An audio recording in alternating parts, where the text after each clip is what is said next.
DLP Report Podcast, Season 3, Episode 2.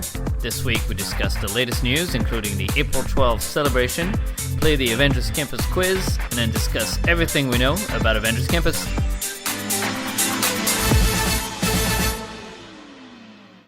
Hello, everyone, and welcome to the DLP Report Podcast. This is Season 3, Episode 2, and I am here with the usual suspects. I have Jeff from DLP Town Square. Hi, Jeff.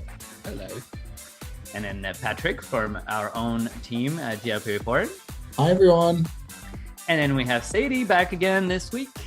Hi. How are you guys doing? Good. Really good. We are now over the April 12th. I don't want to say hurdle because it's not really a hurdle. 30th anniversary is done. Milestone was the word I was looking for. And so on this podcast today, we're going to be starting, as always, with the latest news, everything that's happened since the last time that we talked to you.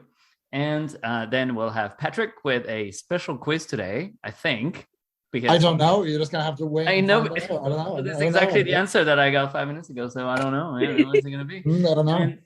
And then the big topic today of discussion, it is Avengers Campus, because it is today's April 21st when we're recording. And well, summer is almost there. So we're going to be discussing everything Avengers Campus, the beginnings and everything that's been released and what we hope for. We look forward to everything except the opening dates. But, it is what it is. So we're going to start with the latest news. And the latest news is still at the Walt Disney Studios Park, and it happened was it like a couple weeks ago? I feel like it was April 12th week, no, or the week before. It was a week before, I think. The week before. Disney released this concept art of a new restaurant for the future lake at the studios, and I think it took everyone by surprise because it is an Art Nouveau restaurant. So it kind of looks like the Shanghai Disneyland Hotel. What else does it look like? That's a great look to go for. The Shanghai Disneyland Hotel, sublime. Oh, so good. Kind of also looks like that building that hosts the Little Mermaid at DCA. Actually, I also got like Carthay Circle kind of vibes, but like they're kind of just like the entrancey bit with like the big roundy bit. I don't know. Kind of got those vibes too. I think it looks good. I know, everyone online was like, "It's too generic. It needs to be blah blah blah." I'm like, guys, we need to get some like style into this park, and I think this looks real stylish. It looks like a Plaza Gardens 2.0 type thing. Yeah, it looks Yeah, and it looks like it also. You know what else it looks like? Fantasy Springs at Tokyo Disney Sea, their hotel, is also Art Nouveau, and the windows and the entrance for part of the hotel really look like that as well. I was talking to a friend when I went to Disney, and he was like, Disney loves to save money on architecture and design, and so very possible that it was, in the same kind of vibe as or made by the same people who are working on the project in Disney Sea, which I will take anything. I mean, like you just said it. Like all of those projects that we just mentioned are all projects that we would be really lucky to have at Disneyland Paris. So if we're inspiring from those projects, let's do it. I'm really excited to see what happens. Yeah, and another thing that also I never noticed is that basically all the Grand Floridian rooms are being upgraded with a very certain style, and that very much looks like the rooms at the Disneyland Hotel. And I think there's also been some kind of synergy there between Grand Floridian Disneyland Hotel in terms of like design and everything they worked on and sort of the inspiration. There are trees and there are waters and there are landscapings. And so this is all things we've never seen in Walt Disney Studios Park before. I don't really know what people who say it's too generic expect, because if you expect everything in a Disney park to be shaped like a giant Mickey head, then it's just not like, and not everything has to be shaped like a building that exists in movies. Not everything, across the water, we have literally Arendelle, which is from the movies. So we will have a lot of properly themed things. And I think this restaurant, it just draws inspiration from all sorts of things and French art, and it will be nice. And so they also talked about the promenade that will be going from Studio One, if Studio One is staying, to the lake. It's going to be a landscape promenade. So we'll see what they do with it. There's going to be some cute little gardens on each side with some fountains, with some little kiosks, with some little nooks and little, areas to spend time in, which is really something that is lacking at the studio. So I guess they have listened to at least that part of the complaints that everyone's been having for 20 years. And I mean, the avenue that they're talking about, if it's just like a long straight line and there's nothing to do on the way, then I can get that. Well, if there's like a nice bench or like a little nookie area, or like, if they try and like use it and not just be like, it's trees and walk. Or like if they haven't like benches and like little things, just be like, oh, okay, like, because like, yeah, like where do you sit in the studios to relax? Exactly.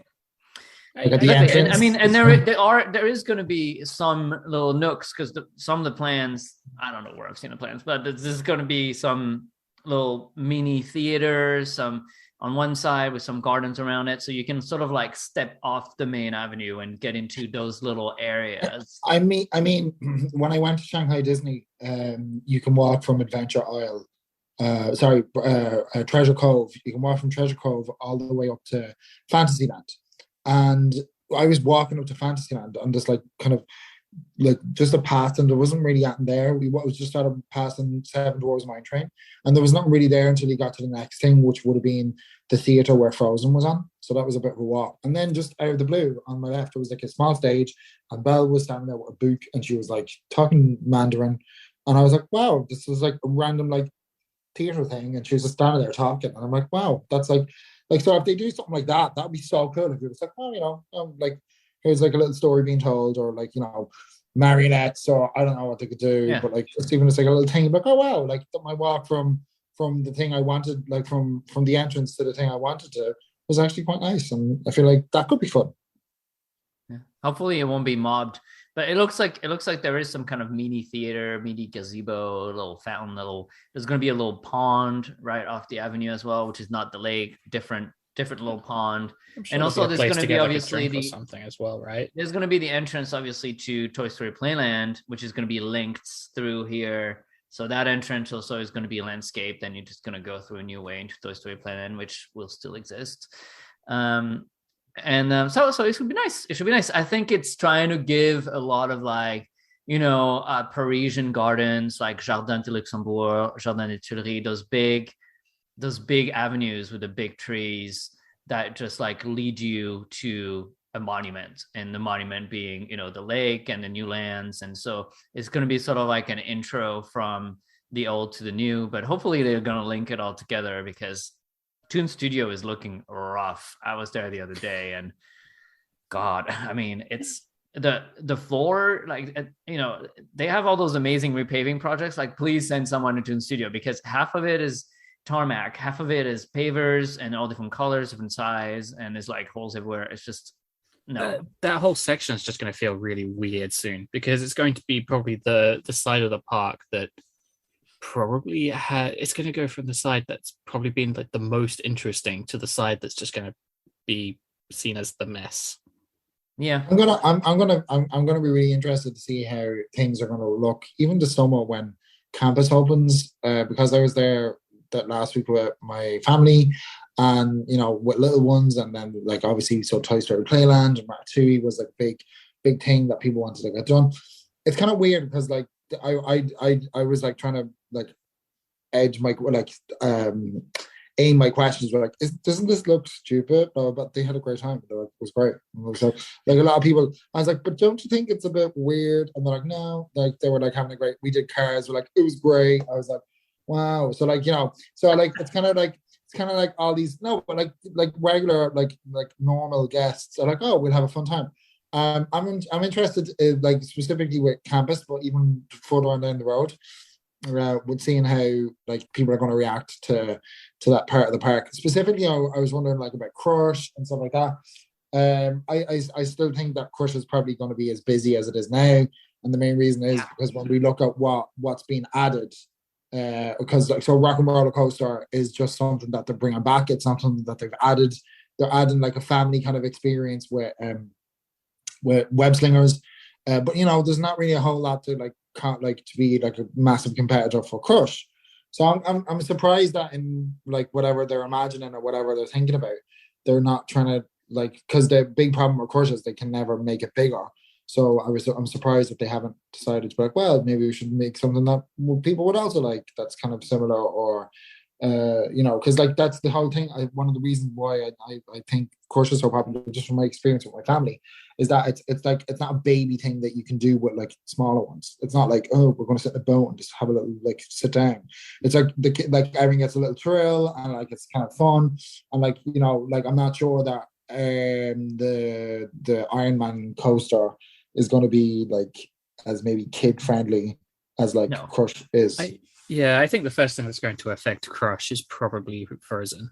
That will. And even at that, yeah, I'm interested to see though, just because like, will it be like people will walk in and walk back out again, or will it be just us? Because like I feel like that's the thing as well. Like fans, we kind of get very kind of like into the nitty gritty, and we're like, oh, look at this, like the floor needs to be redone, blah blah blah. Whereas like Of course, I mean, there's definitely a different eye between people like us and your average guest who just wants to go and have fun. I think they probably don't care as much, and Disney knows it, and it's kind of sad that they do, but it's just the reality of things. Like, right, there's a lot of things that Disney considers like fan tantrums, like there's the Small World Dome, and the Small World aerial. The Small World this Garvillain entrance sign spinning. Like, what normal average guest who comes every few years is going to be like, I would like to file a complaint because it's not spinning, like, no. Right, but I suppose also there is a clear difference between the Walt Disney Studios Park and Disneyland Park. And even though your casual guest is going to go to the Walt Disney Studios Park and still have a good day, they're still probably going to turn around and go, okay, I had fun there, but I was in and out there pretty quick. Yeah, because compared to Disneyland Park, you are. Yeah, for sure.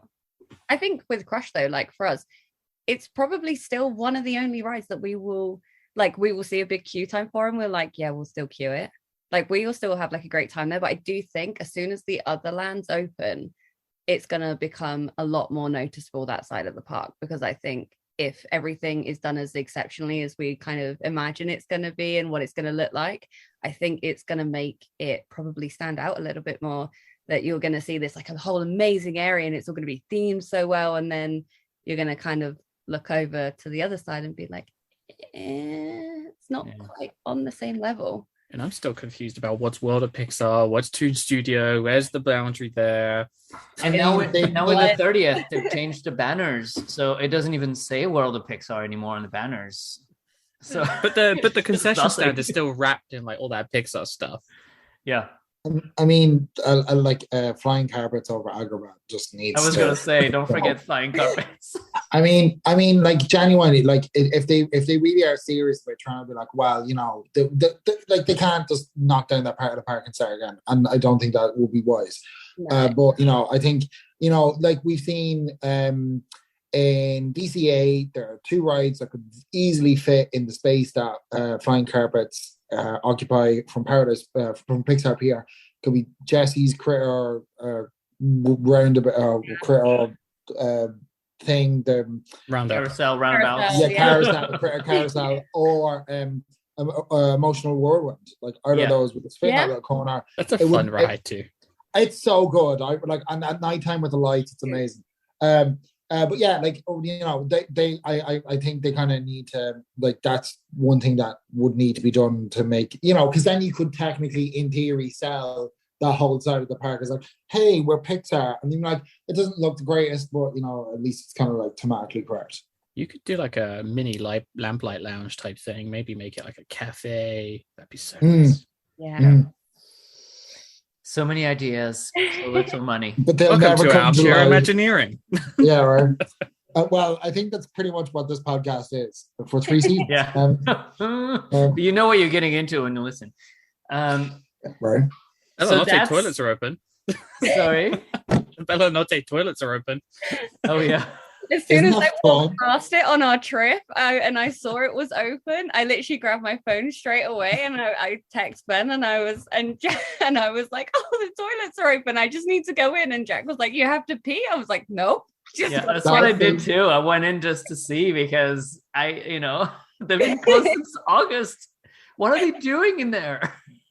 Anyway. Was it fun? Was it really nice? It was really nice. Yeah, It was they're very nice. fun. Yeah. I feel like now they need to do the ones next to City Hall. Yeah. And the ones across from Big Thunder. I was going to say Fast Yeah. Pass. That The area ones across by from Big Thunder Premier Access, because these are very used and there are abused. Yeah.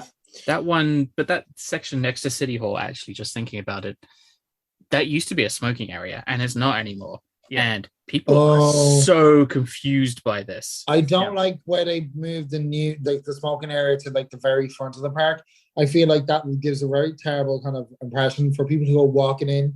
On the left, like there's wafts of smoke coming over. I'm like, guys, like you know. But I was sat there, I don't know, like 2 weeks ago or something, and just people sit down and just light up their cigarettes, and you just have this cast member who's constantly there, like going, no, it's not here now, it's out there.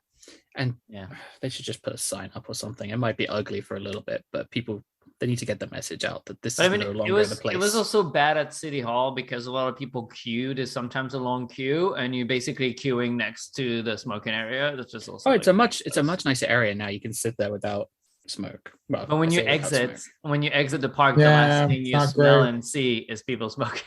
It would probably be better if they did what they've done in the other parks and just no smoking inside the Disney parks. Exactly. That'd be great. Can you imagine that? Put the smoking area at Disney Village. I still feel sorry for the cast members that have to try and enforce that because it's not easy. But I think I think what we're seeing now is that, like, you know, I mean, it would probably be easier all around if it was just a zero tolerance policy and we're like, no, you just can't smoke, and that's just it. And I know people are like not going to enjoy it, specifically smokers. I'm not a smoker and I never have, so I can't really understand how people feel, but like, you know, you have to have a cigarette and whatever. But yeah, you're just gonna have to accept that if you're going to a Disney park, this is not wrong. Yeah. So the next news, also, I mean, Frozen broke ground, but they posted that photo. Yeah, but they posted that photo that was just basically like flat land. I don't know. I feel There's like a guy like pointing, and like the whole press release, it was like, "Hey, Frozen's gonna come. By the way, there's this new restaurant." Confused the hell out of everyone. It was such a confusing press release. People were like, "Are we talking about Frozen? Are we talking about the lake? What are we talking about?" And then they were like, "Oh, a family ride," and I was like, "What is this? Some Frozen?" Oh, right. So we haven't talked about that. Yeah, they said also there was going to be a family outdoor flat ride or something. Flat ride, family ride, flat ride. I don't know. I can't remember the exact wording. Avenue. So basically it's going to be across from the restaurant when you look towards Studio One. So sort of like the ends of the avenue in that corner there. And there are several speculations. Patrick is about to explode. There's several speculations, but they haven't really said what it's going to be yet. So I guess we'll find out one day when the permits are filed, I guess, or whenever they make an announcement. But, you know, there's several properties I've been flying around. They've talked about Mary Poppins. They talk about Little Mermaid or Tangled. So we'll see. We'll see what comes out. But should be cute. It will be, you know, when they say family attraction, I mean flat ride. So there's going to be some low capacity. Yeah, they just say flat ride, outdoor family attraction. It's going to be like a teacups or a carousel type of thing. And but why not? I mean, the good thing is that it's going to give some kinetics and some movement to that area. So it's not completely just dead. You'll see things moving, and I'm guessing they're going to have some lights at night that are going to, like, you know, flicker, like, you know, like if you throw them in the sky. Anyway, our next piece of news. This is why you need to listen to the podcast. Just listen to the podcast, people. Everyone, like, if you listen to the podcast, you don't burn yourself with the tea. So the last week was April 12th, and let me tell you, I have not had such an exhausting day in a park in a long time. I had to go home at 7 o'clock every 5 years. At night. I was like, I am out. I stuck it through to Disney Delight and then did that thing that all the fans do, where it's just like, Great, that was great. Bye-bye. Okay, can we talk about that just for a second before April 12th? I went to see Disney Delight in the AP reserved area while we can have it. And so you're literally middle front in front of like everyone, and you have all those guests who are like pushed together right behind you. And then Delight ended, and like everyone's just like there waiting for the rest of the show, and literally no one was leaving. It was just me. It was just me walking in front of all the roped off areas, and people are looking at me like, bro, it's not over. I'm like, yes, it is. And you know, I was like, well, I have 3 minutes to exit, and I am gonna exit. It was at its best on April 12th because it's such like a fan day, and like just so many people were filing out. It was hilarious. I mean, you know, we're not gonna go again for like 10 hours about Disney Animation, but I feel like Disney Delight is already something like 5 minutes, and I feel like if they had just like done another 5 minutes, it would have been enough to be its own like let's say 12. Okay, I'm not asking for 20. I'm 10 to 12 minutes. It would have been enough to replace Illumination. I think people have been happy with the drones and everything. I mean, and that's add what some fountains before and after, Yeah. make it look a bit, I will never get tired every single time when that 30 appears above the castle. Just the whole crowd go, ooh. Exactly. And you know what? That is Disney magic. That is what you want to hear. That is what people come for. This whole like thousands of people are going, wow, like every single night. And that's what it does. It's really good. I think it goes back to that thing that you were saying before, though, that if it's not those guests which are just coming for maybe that one day or that one experience, like watch it, Disney Delight Illuminations, and you walk out and you've had a great day. Yeah. But then, for people like us, it's Disney Delight and bye. Yeah. I actually did watch Illuminations a couple of weeks ago. Because they changed the fireworks. I'm going to watch like it. Lion King and a few fireworks. Yeah, they changed a couple of nice things. And probably the best bit is as you're leaving, you get a monkey see Lumi, and Mickey is like going for it on the station there. And that's great. So the best part's when it's over and you're leaving. Yeah.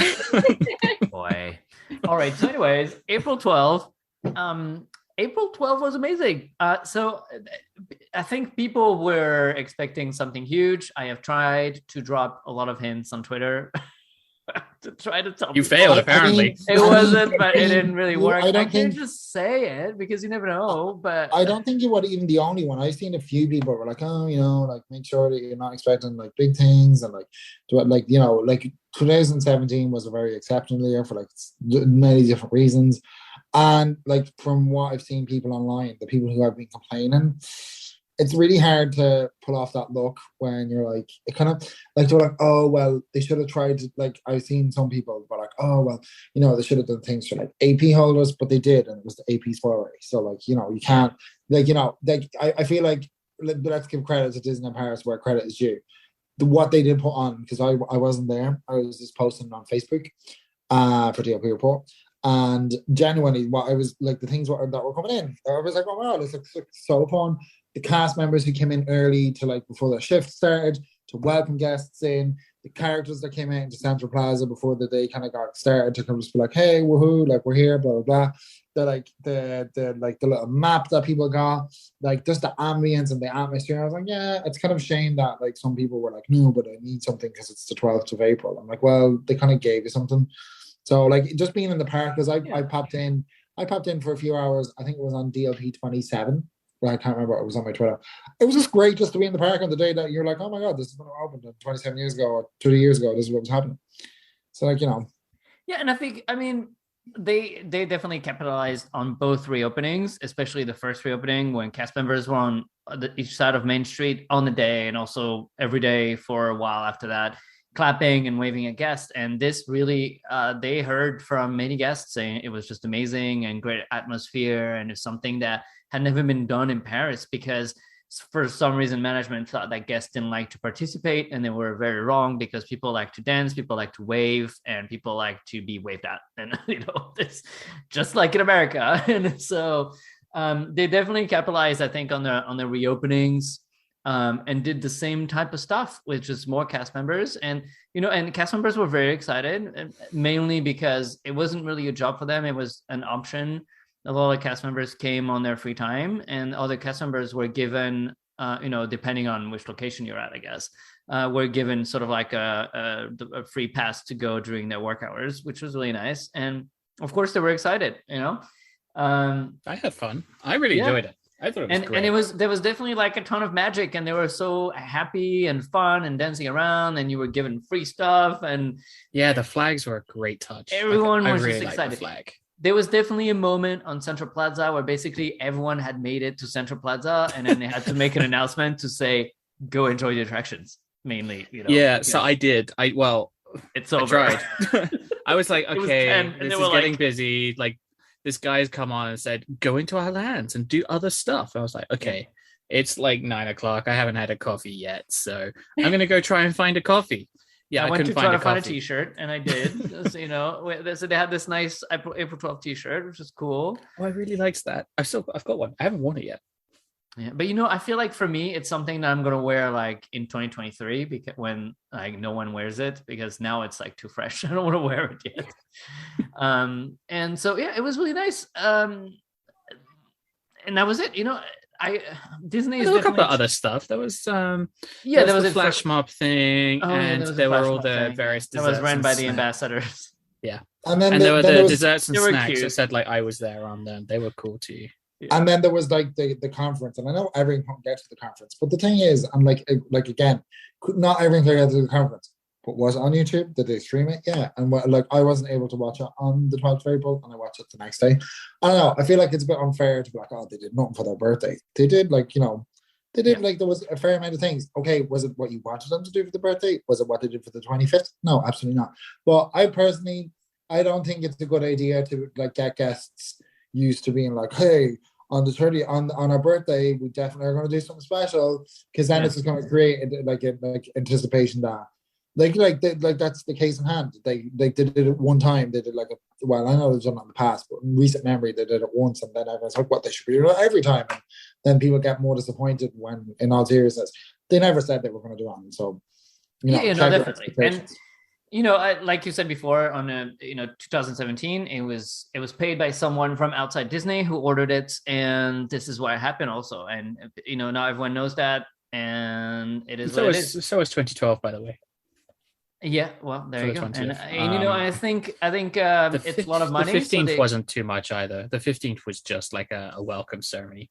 Yeah, and it's a lot of money. I don't blame them for taking the check, But what that does is that it creates expectations, and when you're not offered the check, then you don't do anything, and people get. Well, look at the 50th anniversary of Magic Kingdom. There was not that much going on there. They did. They got like a little print, I think, of the castle, and there was some merchandise. And I think that was about it. Being there, at the end of the day, it's just sort of like it's a day of celebration. I thought like just like the little flags and the castle. I just think those little touches were just enough. Yeah. And look like it's a birthday. For the birthday, you have a party and you dance around. That's what you do, and that's what they did, And even like looking at all the birthdays that are happening at the minute, so DLP 30, Walt Disney World 50, and Hong Kong 15. And I know Hong Kong is a little bit of an exception to that because of the health situation or whatever. But even just when you look at the whole, not just the day that they celebrate their birthday, but just the whole birthday celebrations in general, by far, Disneyland Paris has the best anniversary kind of lineup of like things that you can do and see, because Walt Disney World, it's like they have 50 statues around the park. Cool. They have like a song, they have a song that nobody knows because they don't do it well. Okay. Oh no, they do stuff with the song. There's quite a lot that happens with that. Yeah, but it's not like a thing where it's like I don't know. I feel like I've seen like a lot more like hype around DLP 30 than Walt Disney World 50. Yeah, I think that's fair. Although, when you are at Disney World, it's the 50th. Like, that's the moment you get there, it's just like, oh, okay, I'm just like surrounded by 50s. Okay, this is like overpowered. Right, but that's the decoration. That's the decoration. I thought, I wish, of course, I'd have liked the 50th to have been bigger, but I think for what Disney it was, World, I was fine with it. But like for Walt Disney World, which is like massive, like ginormous, and it's like the kind of crown jewel and like Disney parks and resorts, like well, one of I know Disneyland as well, but like when you see like all the hype and all the like the love and all the like the visitors that it gets, like it didn't really get like a whole lot going on, and when you consider how small Disneyland Paris is compared to, I feel like they were supposed to get new attractions. Really, they were supposed to get Tron as well as Cosmic Rewind, and that just didn't happen because of various reasons. But like even like I don't know, even opening like I don't know. I feel like maybe I'm just spoiled because I'm a Disneyland Paris regular and I've never been to Walt Disney World, so I can't really say it.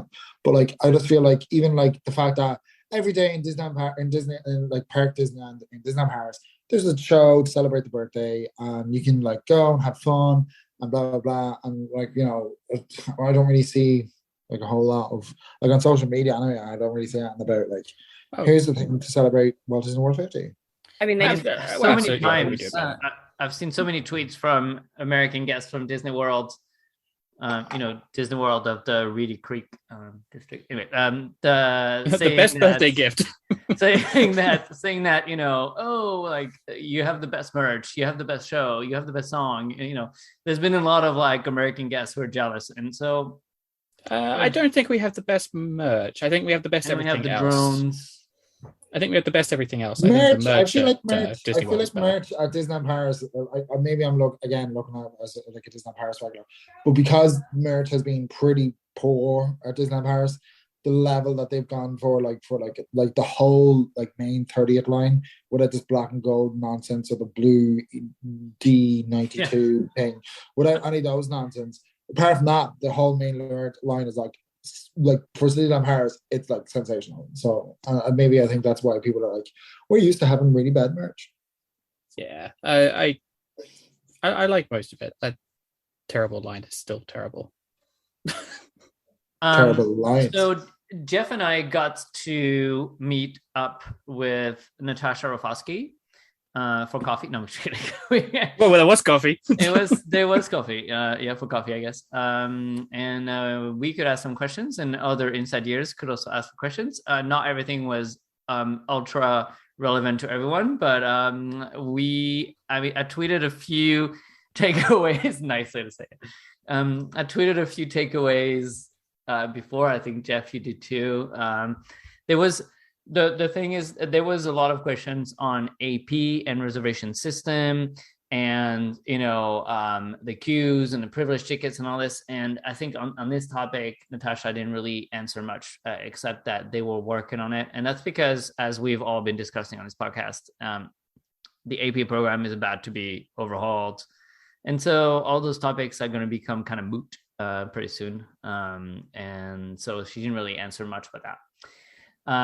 I did ask a question about digital, and there seems to be a lot of projects in the pipeline for digital.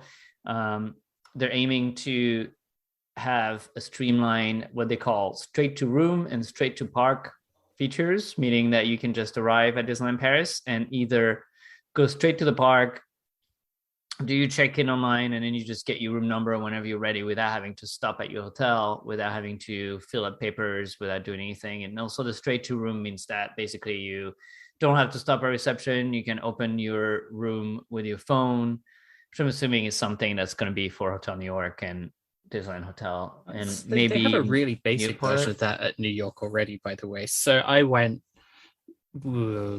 think I went there at like 9 a.m. I don't understand. I went.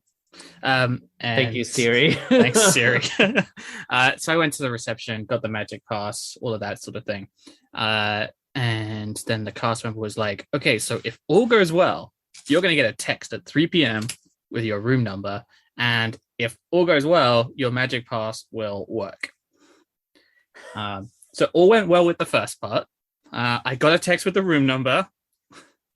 All didn't go well with the second part. I had to go to reception to get the magic pass activated. I think there are doing things that you can see. They're aiming to have like also like at Disney World access to the iPhone RFID, and so they can do a lot more, basically like replace all the cards.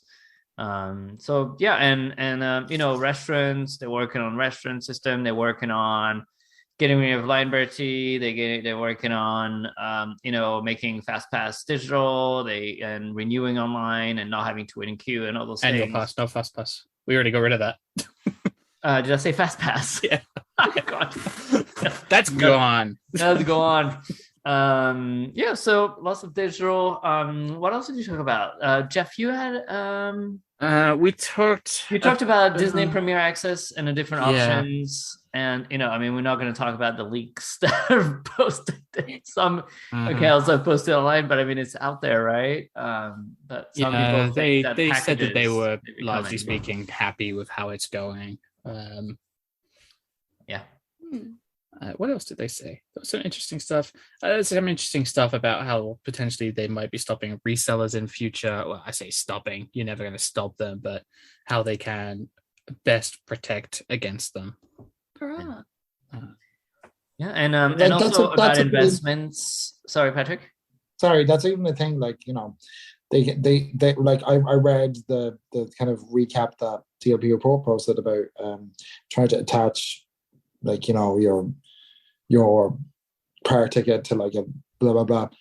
I feel like generally the easiest way to go at like trying to like limited edition merch is, I don't know, just like try and lottery it. I don't know, but I know we can't do that because we're trying to lot. Yeah, I think there's a balance that could be struck somewhere, and I mentioned online a few weeks ago that for pins anyway, the edition sizes are just far too small for the popularity of pins, and they are not doing anything to address that. So back when I first became like a really frequent visitor and annual pass holder, 10 years ago now in 2012, pretty much every pin release was 1,200 minimum, some or more. That's gone down to typically around 700. I don't get this whole limited edition thing, because basically what you're doing is you're leaving money on the table. So like if you're like saying I'm only going to sell you 700 edition copies of this, and you have like 1,500 people that want a copy, that means that you're like, I totally agree. Right, but even your edition 700, so every guest can buy two in theory. So that's not every guest does buy two. That's why last chance exists. But yeah, 350, maybe 450 people roughly. If you're going to be guessing.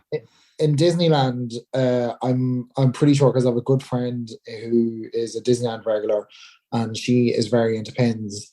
And in Disneyland, how they do it is, I think the minimum, the small, like their regular, I don't know if it's minimum, but their regular kind of limited edition count is 3,000. And you can go to like, it's not one shop to try and like spread people out. You can literally go to any place.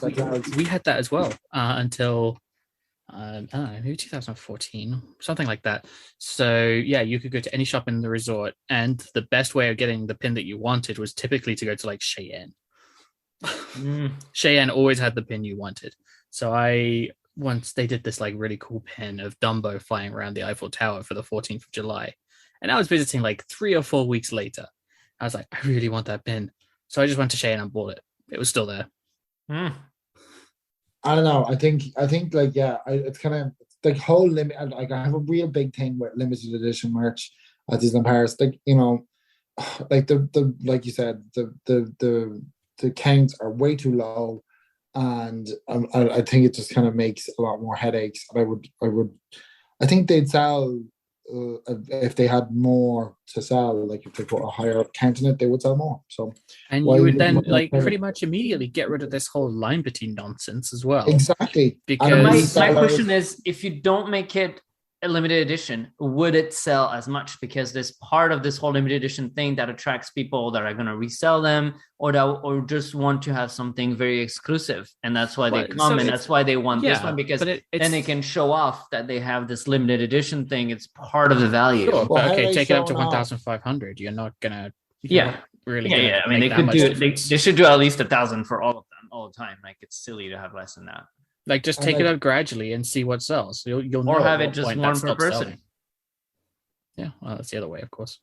And like, you know what? If your friend can be there, well, then your friend should have been there. Like, I think the problem is like people expect, oh, but like I have families and friends and they wanted to. I'm like, well, then they can come and visit. Like, you know what? Merchandise is sold in the park, and if you want it, you come to the park. Like it, I don't see I why know like it's if a- someone it's- needs like 5 bags to bring 5 friends, and I'm not even talking about resellers. It's like, well, if you can't be there for that piece of merchandise, maybe you'll be there for another one next time you But visit, you know? just Like, make the edition sizes bigger for pins, especially because pins, like what is it? Like a box is going to hold like 200-300 of these things. Like it's not going to take a lot of room backstage. So for pins, at least, lounge flies and things like that is a different story because they're big and that's going to take a lot of room to store. But for pins, like, yeah. we're not talking a lot of space here. Yeah. And they hopefully literally they'll have- find a good system. They literally have Pueblo trading posts that they could just really just stock it all there. Like, do you know what I mean? That's the whole point of that shop. Yeah. It's a something else Natasha talked about was investments in attractions, and she made it pretty clear that they love Disneyland Park, but the priority is Walt Disney Studios and Disney Village and other big projects at the And moment. then later that afternoon, Tony Baxter was like, "Hey, there's some expansion pads." I know. So talking about that, I mean, if you haven't watched the conference, I would strongly encourage you to go watch it. It's really interesting. It wasn't a sort of like breaking news press conference type of thing, but it was just really great to have all those people on one stage talking about creativity and the ideas behind and anecdotes and some of the stories we had heard. I mean, if you go back on this very podcast feed, you'll see that we had 3 episodes with Tim Delaney. Yeah, bringing him back into the fold was so nice, by the way. which were fascinating. I remember that night that we recorded with him, and I think we started like 8 and it was like 1 a.m. and he was like, wait, guys. His wife came in and she was like, "Are you finished?" And he was like, "Do you want to come back? Do you want me to come back another time, or are we just finished?" And we're like, "Oh, we can keep going." Yeah, it was like, it was oh, like let's 1 just o'clock. finish. We have another 16 topics to talk about. It's just going to take 5 minutes. No, like we 2 offered hours we later. offered him to break, if you remember. We And were he was like, "Yeah, no, we can stop here. And he was like, "No, I'm having fun. Let's keep Yeah, going." it was like, no, let's keep going. So he's great. Really, it was really fun. We made 3 episodes out of this. You should go listen to them if you haven't. It was during the lockdown, I think, when It we was had during lockdown, and we had some he really brought cool some special really guests. cool stories as well. We also had Katie Harris, who did Megan the Magician, which is returning She was this weekend. So interesting to talk to. Yeah. Yeah, we also had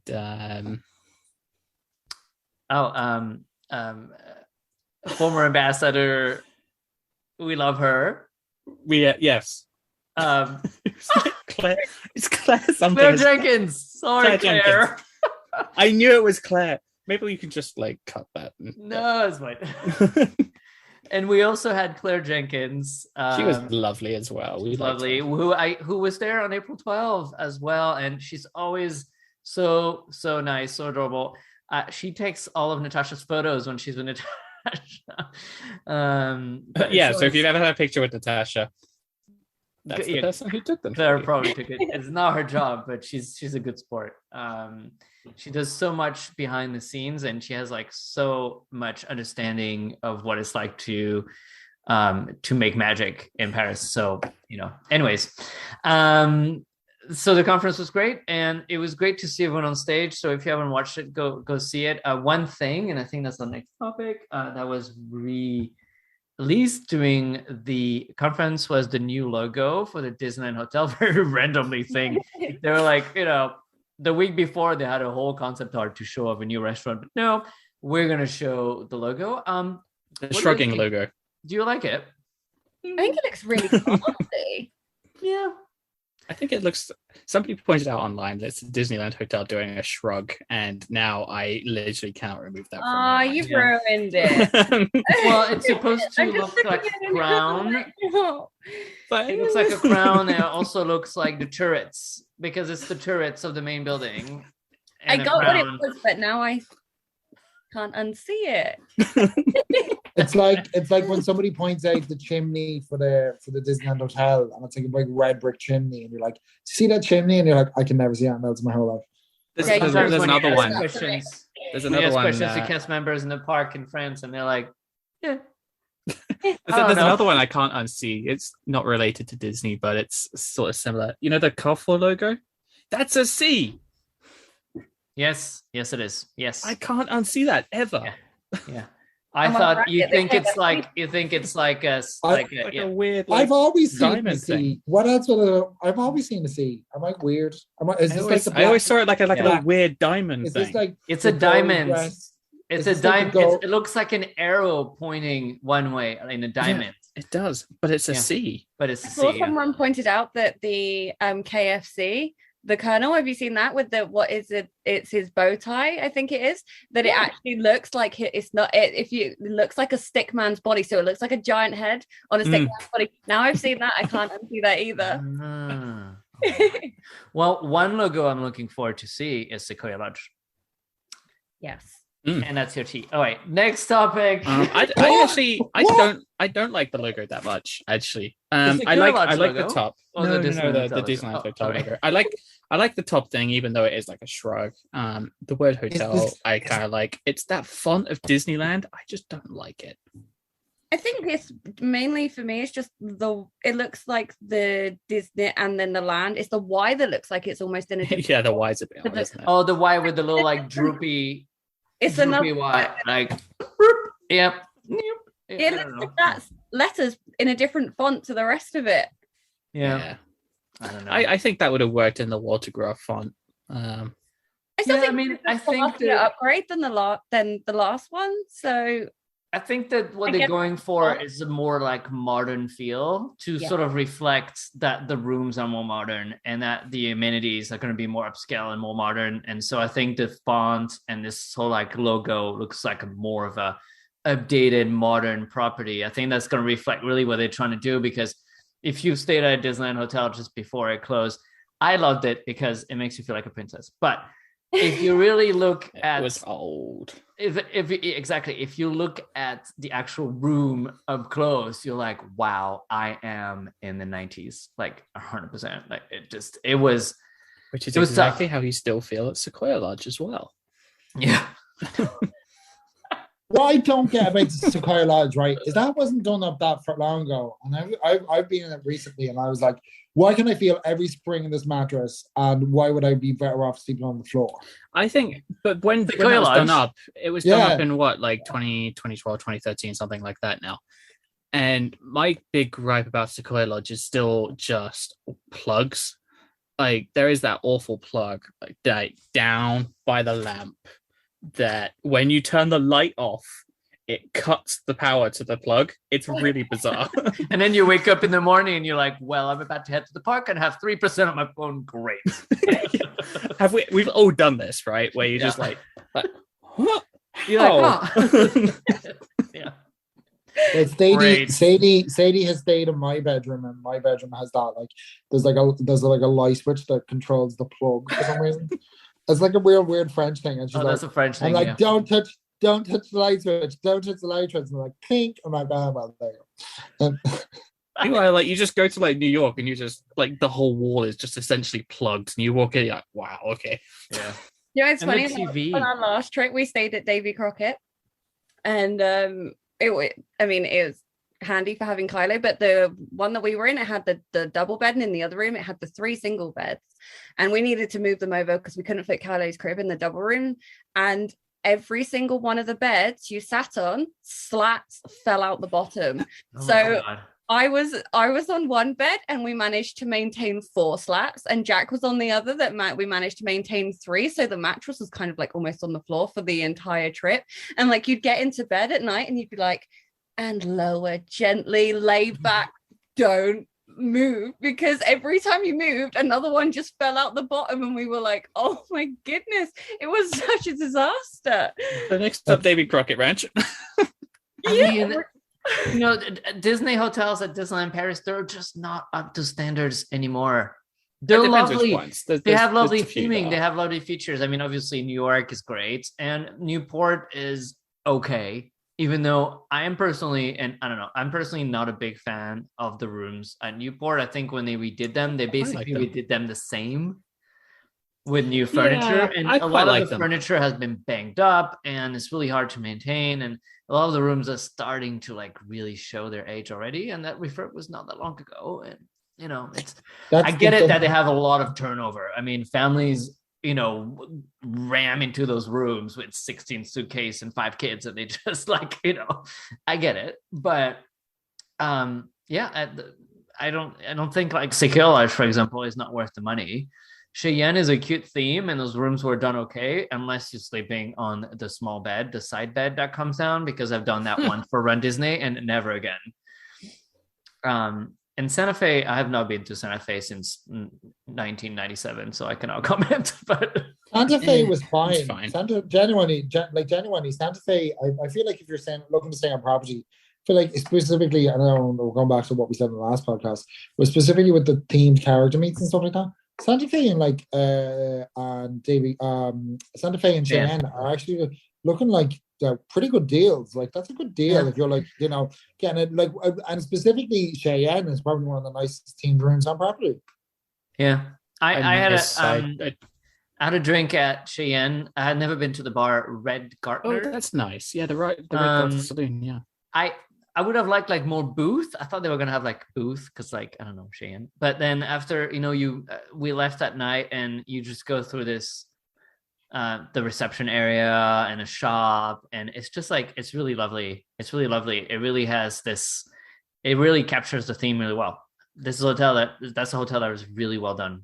I like and walking it's around the outside. The outside's so nice. as well. Yeah, like yeah. all I the mean, streets. they've changed the road, and I feel like now Yeah, that's not so great. the tarmac that they put in now is getting older, so it's the color has really faded. When it was fresh, it was Okay. like, why is there a highway in the middle of Cheyenne now? But now it's really faded, and it's like this very light gray with like a bit of dust on it. It's fine. Now it's fine. And it's really but- wide, and it's like a mini city. It's like it's really wide, and it's really Yeah. like it's like you feel like you can just get lost there. And I'm actually quite like Shane. And they Yeah. have the little Remy's garden, which is nice. The little what? The little garden. There's a little garden where they grow the ratatouille that they serve Oh, in yeah. Chez Remy. Grow the ratatouille. Yes. It's really cool, actually. Like going there and having a look at it, it's really fun. And they have the bees somewhere. I don't know where they are, but David we've Crockett. seen At the bees. entrance at the car park, you can see them when you're coming into the car park. There's this like Ah. little hives on the right, and it's like oh, like there's like hives and stuff. Yeah, they have some bees. I think Sequoia and Davy Crockett. All right. It's fun. So let's go back into the park. 2 things that reopened in the park since we last talked. It is Toad Hall and Waltz. I have tested both. I have tested one. Patrick, you've been to Toad Hall. I have not been to any of those, but I do have a reservation for Waltz in the next couple of weeks, and I have one in yeah. June. All Excited right. for Well, that. let's start with Toad Hall. Great that it's reopened. It's really fun to eat in there. It was really kind of a throwback. I ate inside, and we ate together. We Jeff? ate together. Yeah. I ate there twice actually. I was there for a week. I ate twice. The fish and chip, it's good. I really The like chips it. are good. The sauce is good. The cake. Now, Uh-huh. I would like to talk to someone at partnership, because I understand that they have got a big check from Bell Group to stick their cheese in everything.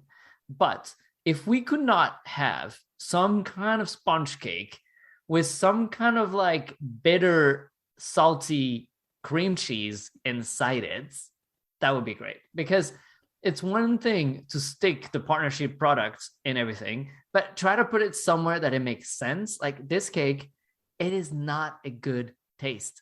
It is not good. Like you No, don't. I remember us both trying it, and we sort of put it in our mouths, and our faces just immediately scrunched up. It is just not working. Who tries this? I mean, people want cake that is sweet and tastes like butter, like and chocolate and cream and vanilla, like flavors that you would expect from a cake, not like some kind of salty sandwich. Like yeah. So it has kiri inside, which is like this soft. It's kind of like Philadelphia cheese, I guess, in some way. On its own, it's really nice. Yeah, and it's So, also nice. Like a nice, with some nice French Philadelphia- bread baguette. Perfect. Great. I think that's what they should do with those Bell cheese. Like just make just make cheese sandwiches. Well, like I Cheese. used Philadelphia. I used Philadelphia to make cheesecake, like no bake cheesecake. I'm like, you Yeah, know, but you and that's put pretty. like you put Yeah, you other put, like, things in it that yeah, make it sweet. Yeah. Like So you can just put like you can make like a buttercream with like cream cheese, and then you have to put lots of ice and sugar or something to make it taste other than just cheese. Yeah, 100%.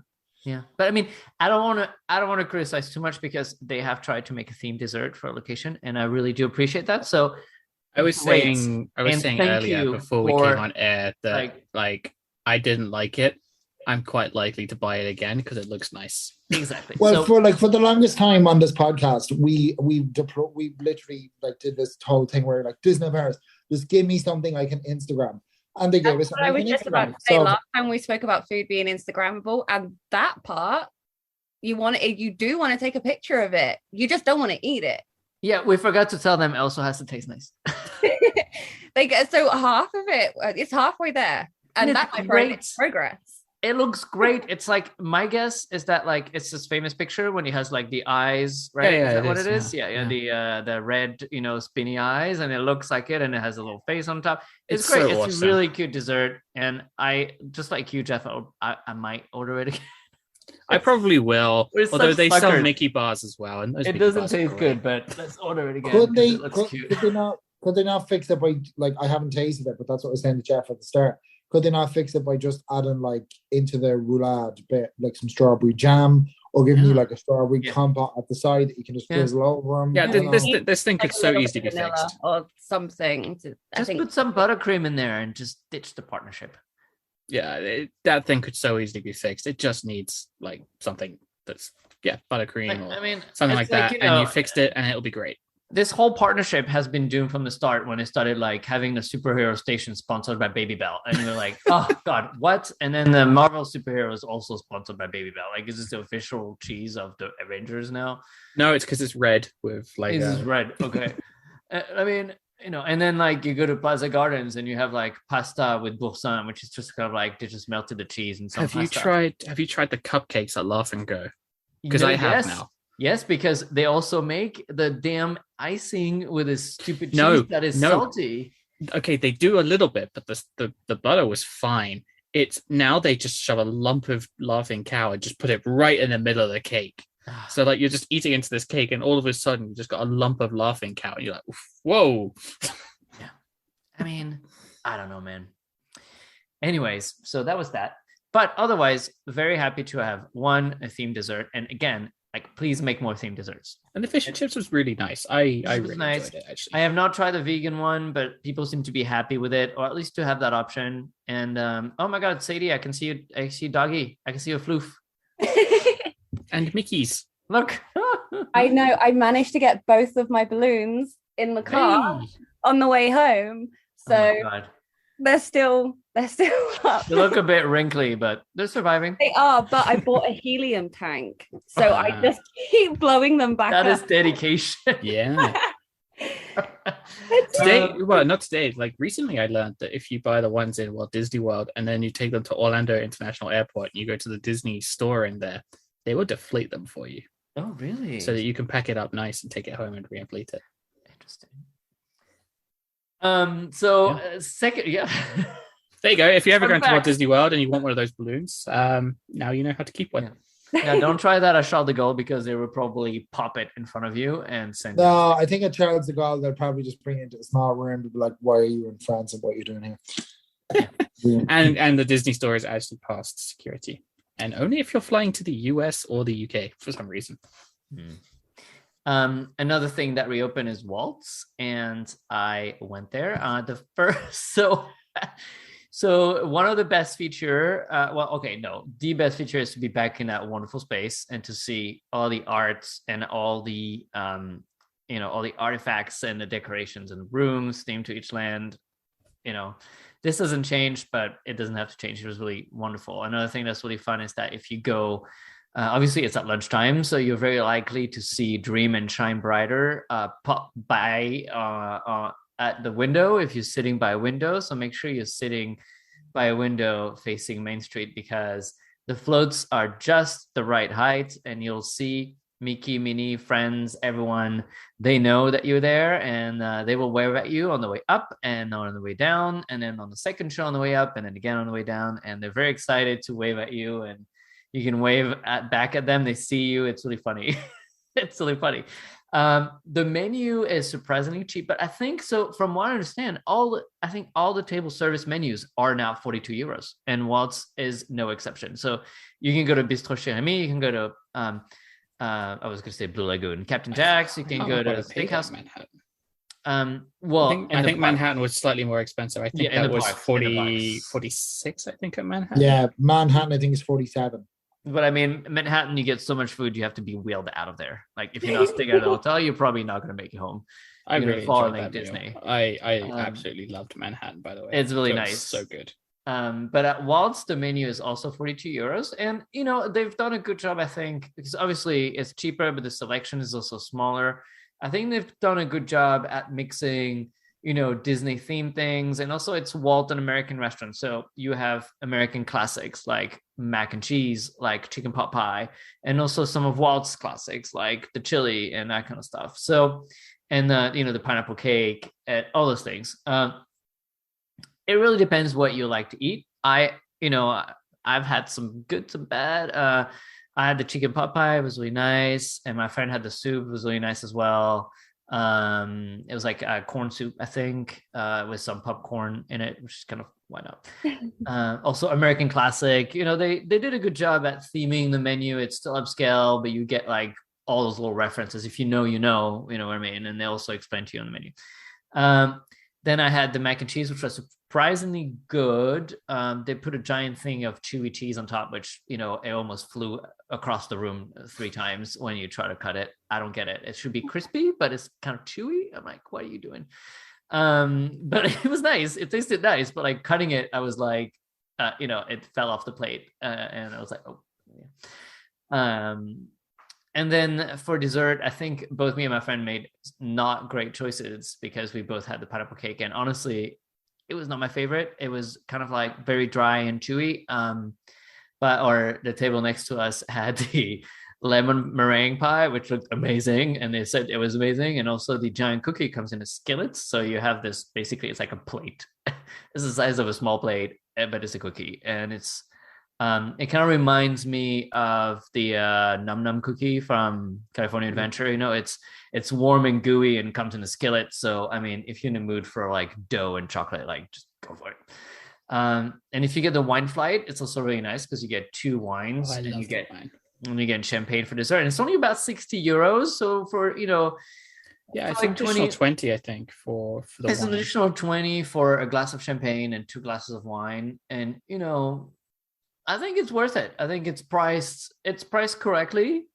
It is not cheap, but it's also a really nice meal. It's not outrageous, and you get, obviously the setting, and you get to eat upstairs on Main Street. Like, what other park can you do that? Like, I mean, the way I convince myself that Disneyland Paris food is like not that bad is like priced wise when you're sitting down in their table service is like if you wanted to go to Videopolis and wanted to get a burger and fries with a drink and a anniversary cake, it's 20 euros. So for like an extra, I know I'm like 23 euros is a lot of money. But like if you're putting another 20 onto it, you can get something real nice. Do you know what I mean? So like it's not that much of a push compared to some of the basic, not so great quick service. If you go step up a little bit more, you get a lot more. Yeah. And you get service, like you get a nice tablecloth, and a waitress was lovely, and you get bread service. And they let you stay as long as you want. Literally, we had a 1:45 reservation, and we left at 4:30. So nice. Something to know, and and that's also something that people sometimes get upset about. You can ask your waiter to bring you dishes really quickly if you need to get in and out, but if you're there for just a few days, table service might not be for you because you need to factor in 3 hours for table service at Disneyland Paris. If you really want to take your time, if you go to Captain Jack's, well, the food is not that good, but you have a great setting and you can look at the boats go by. You want to be there for 2 hours to 3 hours. You want to stay in the Caribbean, so definitely something to factor in your day. I think a lot of people who said service was slow is because, of course, if you want to do like 15 attractions and go to Waltz, well, this is not going to happen because you're going to be, by the time your dessert comes, you're going to be there for 2 hours minimum. I would factor in 2 hours for waltz is kind of like an hour and a half, 2 hours minimum. But it's like an attraction in itself, though. Like it's kind of like Exactly. like you said, you're able to look out on the main street, and even if you don't have a window, like the rooms are so beautifully themed that if you're like a fan, or you just enjoy enjoy theme parks or enjoy Disney, you're going to have a fun time. So yeah, I mean, I think I made that rookie mistake the only time I went to Waltz. I was like, I need to run and meet characters. So I was like, I'm going to pay him run. And then I left my family there to finish their meal because I was like, I'm running. Whereas like now I'm like, nothing sounds more appealing than just sitting for like 2.5 hours and be like, oh, God. You'll be like, you are going to have to drag me out of here. I do hope the evening service returns at some point, because sitting up there when all the lights come on is fantastic. Like it's so great. And they will let you walk around the room. We were very lucky on that day that all the Imagineers from the conference the day before were there having lunch, so we got to see Tony Baxter in Waltz, which is kind of like next level.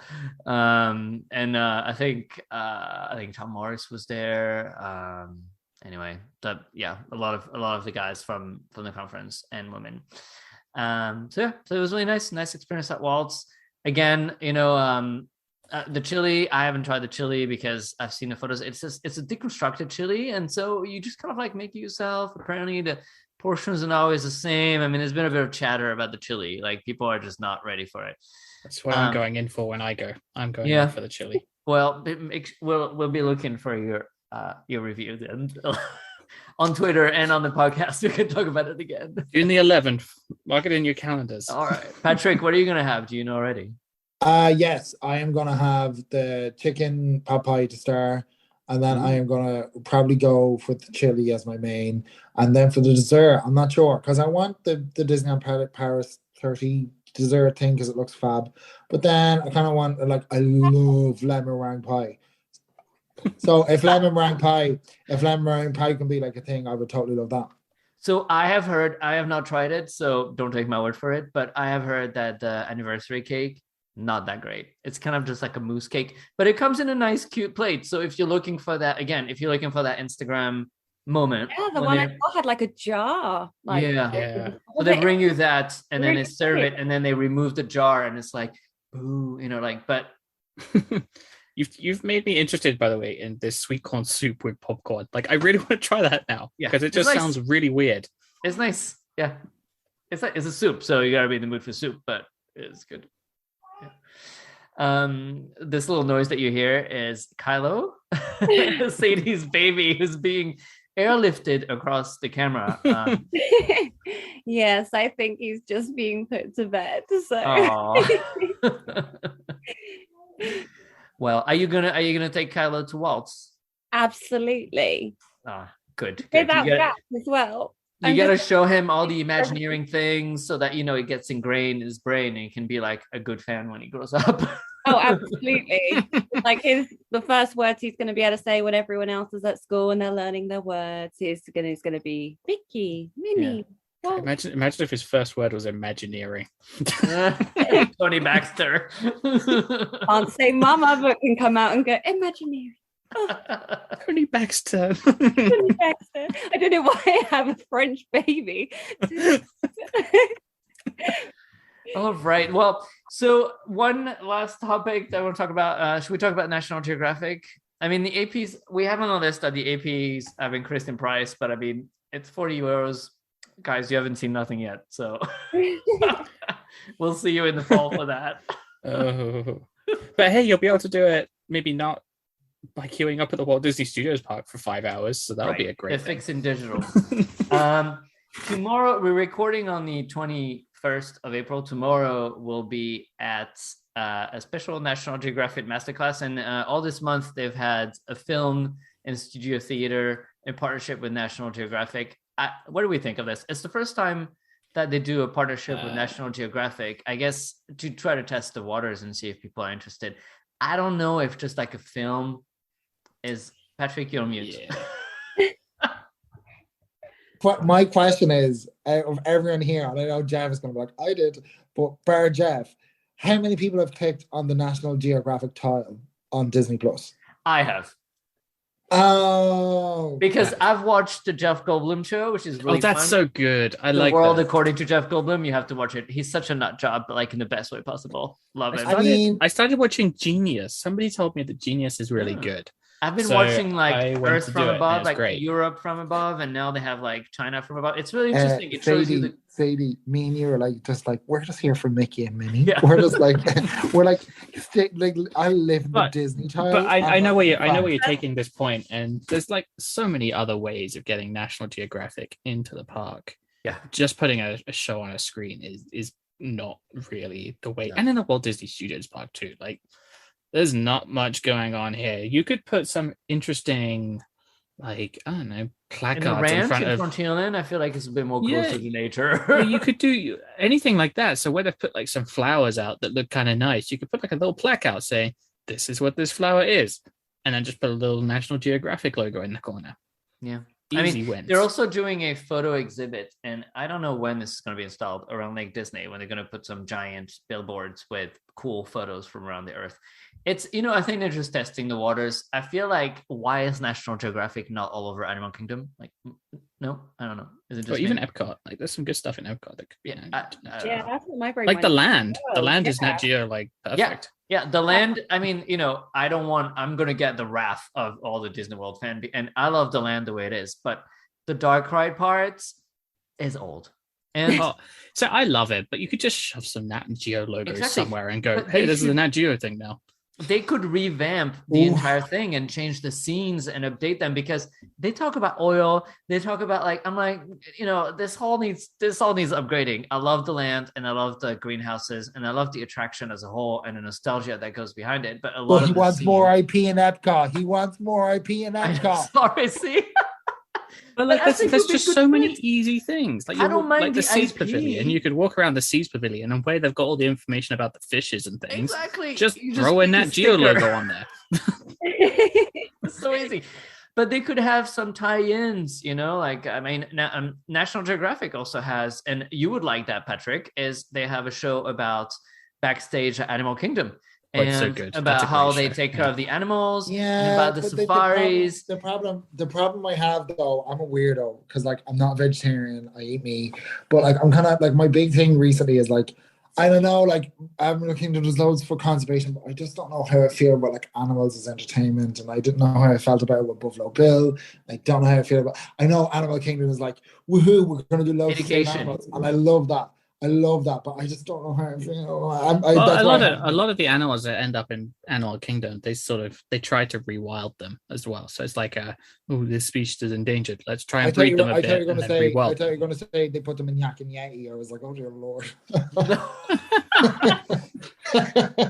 Well, we don't know. Anyway, in the Chapek era, go to Tiffins, much nicer. There's no small savings. National Geographic tomorrow will be at a masterclass conference, which is going to be hard to tweet or share about because we're not going to film 2 hours of it, and I don't know what we can say about it. But it'll sure be interesting to be there in person for our team members who are going to be there. And tomorrow night they will have a pre-show to the pre-show, which is just hilarious. So you'll have the re-shows. You'll have the National Geographic, and then you have Disney Delight, and you have the other one. And I can't wait for the computer to get all mixed up, but hopefully it will work. So it'll be nice. I just don't think shoving it on a TV screen's But let's see what happens. We talked about around the lake is going to be the Walt Disney Studios lake. It's going to be very landscaped, and there's going to be new gardens and new things. Maybe it's a chance to talk about nature and plants and water, and it's going to be water features. Maybe they could do something there in this whole garden thing that they're creating at the Walt Disney Studios. Maybe it's a test for that. Why not? To try to bring a bit of entertainment, education thing. Yeah, you're trying to bring culture to someone who's Mickey Mouse is in there for over there. And I'm just gonna bring to that, and there's nothing wrong with running to Mickey, But they're trying to assuming that I want edutainment in my Disney parks, and exactly. Jeff we now know what lug nuts are thanks to Disney, so exactly. Cars. Anyways. we have been talking for a very long time already, and I think it is time for a quiz, and it's also time to open our main topic of the day, which, you know, we're gonna go pretty quick because we don't want to talk for 3 hours again. But It was talking for 4. and it's Avengers Campus, and I think I think we're having an Avengers Campus quiz, but I don't know, maybe Patrick will support. I don't know. I mean, I can't ruin it. Anyway, are we ready for the quiz? Yes. So today your music will be provided by Disney's Hotel New York, The Art of Marvel. It's a great soundtrack, and if you haven't listened to it, you should go on iTunes. I have a small world quiz here. No. Anyway, Birthday special. We're mixing themes. It's synergy. Anyway, What are the rules? Just say your goddamn name before I give an answer. Ben, Welcome to the aggressive part of the show. Yeah. Wait, what's the bit where Ben is just going to be like, but do I get the point? I'm like, no, you can say no. February 12th, 2018 will forever go down as an important day in Disney Paris history. What happened? Ben, is this Yes. when they showed the concept of the Iron Man coaster? Yeah, it is. Correct. Which is And not I really will an be Iron Man honest- coaster, and which does not look like anything in that concept art. I remember that. You can have a bonus point though. This is open to Ben, and if Ben can't give it to me, then somebody else can. Where did the announcement take place?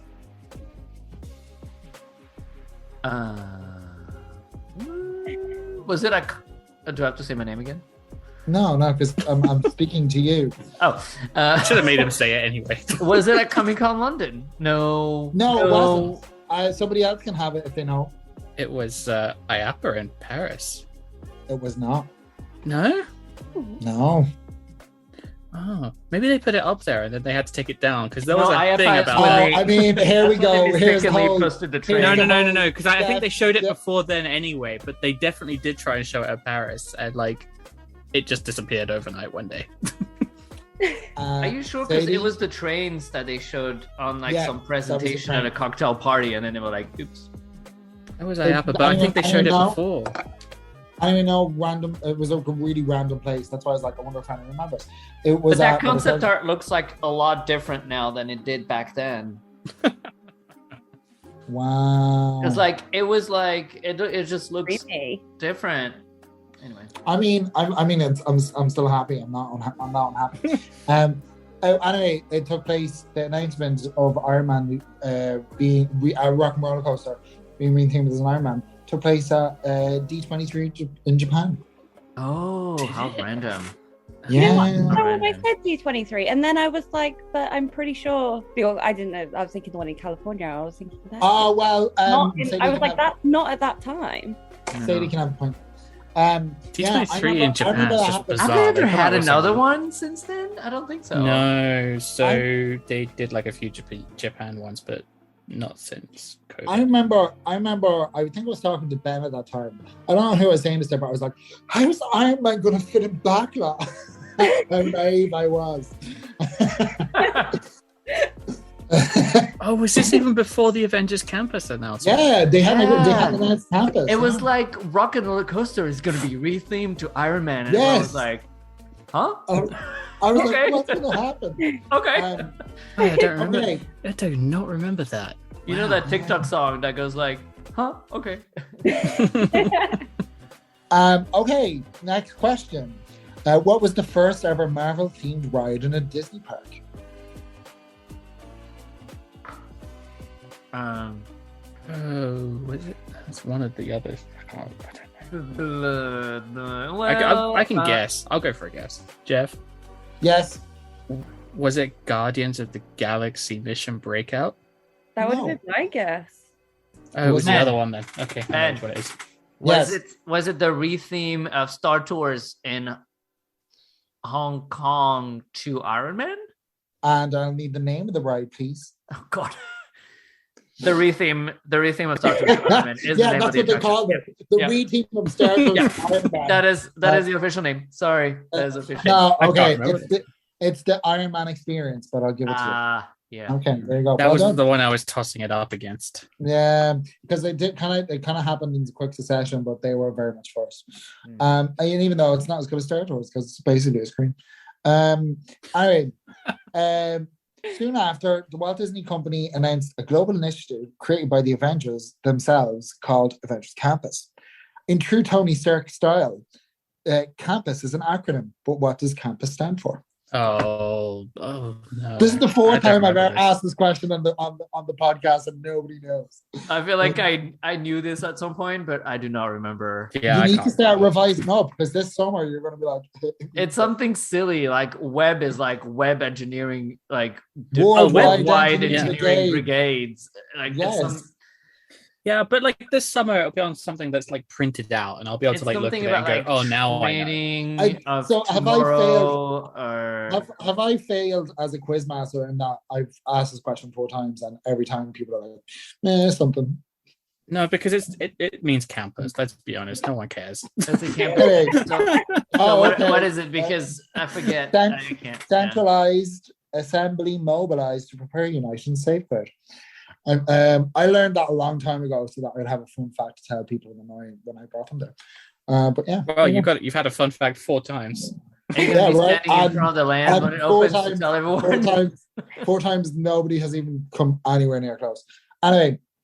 Please ask me again on the next podcast. Well, See no, how they still many won't know. you remember. They don't remember what we talked about last time. They still won't know. Okay. Next, how many campus locations have been announced today? Jeff, Jeff. 2. No, 3. Because Hong Kong's not a campus. Well, it was announced as a campus on. So the correct answer was 3, and that's a point for Sadie. Each Avengers campus was revealed with a lead superhero taking center stage for each campus.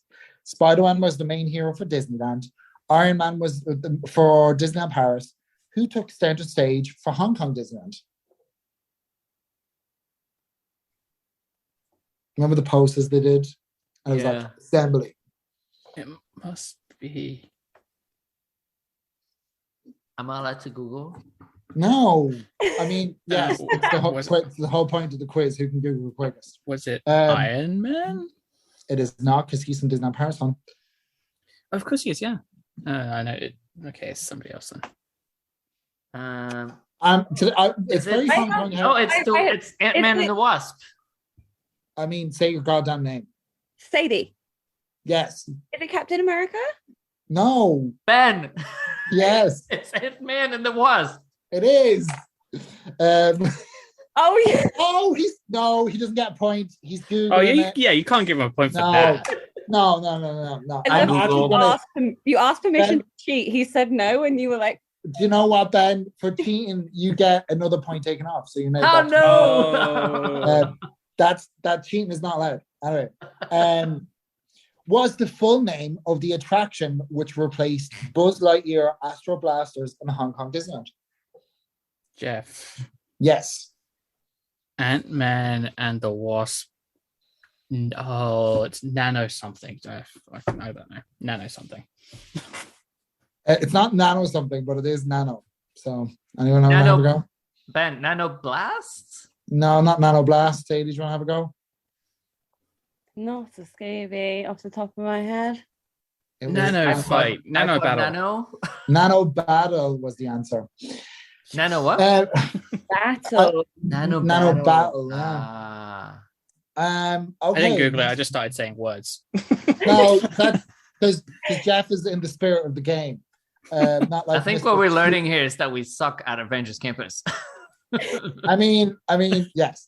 Anyway, in Disneyland, Pim Test Kitchen famously invites guests to try foods that have shrunk to small sizes and have been blown up to massive proportions, like the not so little chicken sandwich. What color Pim particles are responsible for making small objects larger? Oh God.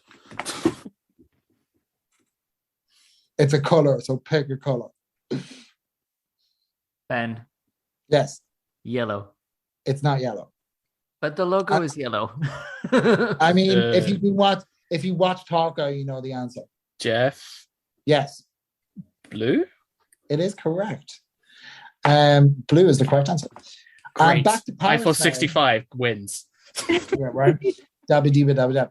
Back to Paris now. Avengers Campus will have a clone of Disneyland's Web Slingers attraction and an Iron Man coaster. What is the official name of the coaster?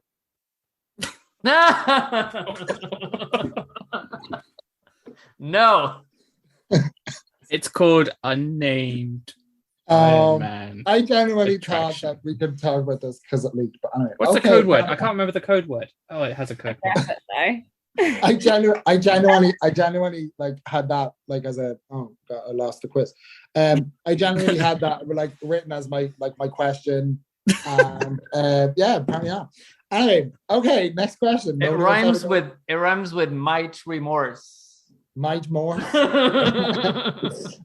Okay, well Ben can have the answer for that one. Which New Zealander is the lead Imagineer on Avengers Campus Paris? Oh, Ben. Yes. It's Beth.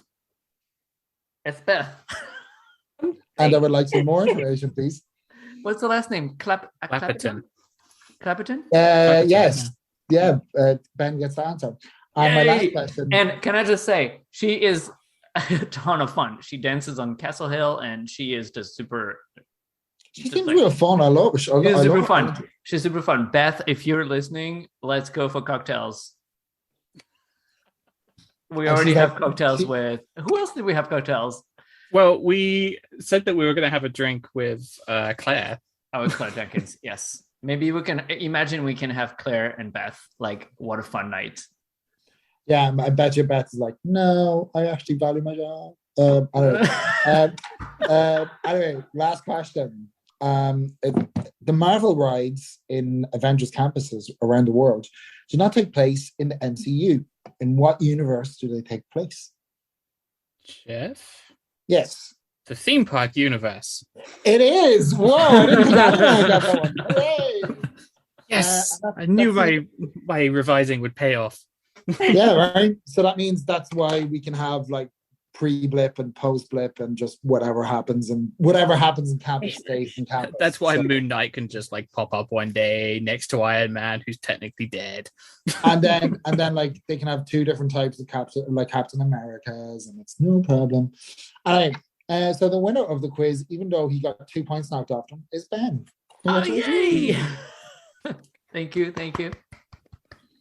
Anyway, I'm excited about campus, and I can't wait to talk about the next part of the show. I'm And excited. we're going to talk about all about campus when we come back after a song, so we can take a break. And yeah, we'll be right back. Don't go anywhere. Don't pause. What's wrong with me?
How'd you And do we're- this again? And we're back. And welcome back. It's literally, Welcome it's back. literally I'm having an moments- issue. It's been moments for you, but it's been literally about half an hour for us because we've just been here talking. My brain went 101 doing the welcome back. Welcome back. We're going to talk about Avengers Campus. So, yeah, I mean, no dates. It's too bad. I was hoping that we would No have dates, no details. Bye-bye. I was no, but we get some details. I was hoping that we have a date by now, but we don't. So stay tuned, I guess. Spider-Man. I am worried about Spider-Man. I think there's still a lot to be done. They've added those new signs recently, and that's cool. It says now Worldwide Engineering Brigade and a big web logo, which looks really sexy. So Ben, my question is, how can you remember a Worldwide Engineering Brigade, but you can't remember centralized assembly? Centralized assembly for mobility. Centralized. I think at D23 you could buy T-shirts that said Worldwide Engineering Brigade. I've got one. I have a Quinjet T-shirt from the Quinjet attraction that will never happen anywhere. Oh, I think it will one day. From the door at California Adventure. They literally built a door and they were like, it's not going anywhere, babe. It's not. It's such a troll. Yeah. Maybe one day over there, but I have zero hope for Paris that they would actually. I mean, this will be like it'll be like 2040 and be like, yeah, we're just keeping the motor bleachers in case one day we need them to do Jungle Book Jive. Painted over them. Hide them with another tarp. We need to change the tarp. It's been 20 years. Yeah, and we'll still be sitting here going, is Star Wars the third land? Oh no, don't go there. Yeah, but I mean, Spider-Man. We've seen some footage from this TV documentary with the vehicles moving and stuff. But like half a ceiling is missing, and it's still going through a lot of testing. To me, it doesn't look like it's anywhere near ready. So it works. Does it? That's what Bjorn said. No, that was about the Avengers coaster. No, it was about Webb. Are you sure? Yeah. He said, and Natasha, it works. And then sort of did this thumbs up thing. And then he said, you guys got to get ready because you're going to be doing a lot of that. Yes, yeah. And then he was like, I don't know. I don't think it And he was works. like, your arms are going to be really sore. And I was like, so you're literally telling me this word is going to be painful. I'm like, okay. Yeah, I don't know. Sure. Let's see. I don't know. I think things will probably come together at some point soon in a pretty big way. Is it going to be one of those things where it's just like nothing, bam? I mean, that's how I feel like Galaxy's Edge was like, they're rushing to finish, nothing's finished. Oh, by the way, it's testing and it's open. I'm like, oh, I thought. Yeah, but remember how Galaxy's Edge opened without Rise of the Resistance. True. I think that was also because that thing just was so unreliable and still is. Spider-Man will have a shop which looks really cool. It's nice. It's a nice shop. I mean, there's so much you can say about that. I'm very excited for the merchandise. I think the merchandise team has done a really good job, and it's going to be everything. We talked about that before. There's going to be a lot of cool merchandise. Is there going to be the add-ons that you can get for the ride in America? Yes. Oh, I'll buy those. There's like add-ons where you can make your webs like electric. You put it on your wrist. And you're like, yes, yeah. There's like and the ones you can buy in California and I guess in Paris, they'll be interchangeable between the two, so you can take them. Yeah, 2 of them I think are not coming. Out of how many they have? Apparently they will work. Why do we still. do this thing where we build a clone copy and we're not getting everything? I'm like, oh, it's so annoying. But merchandise wise, we'll have most of the lines from the US and like about just as much exclusive to Paris.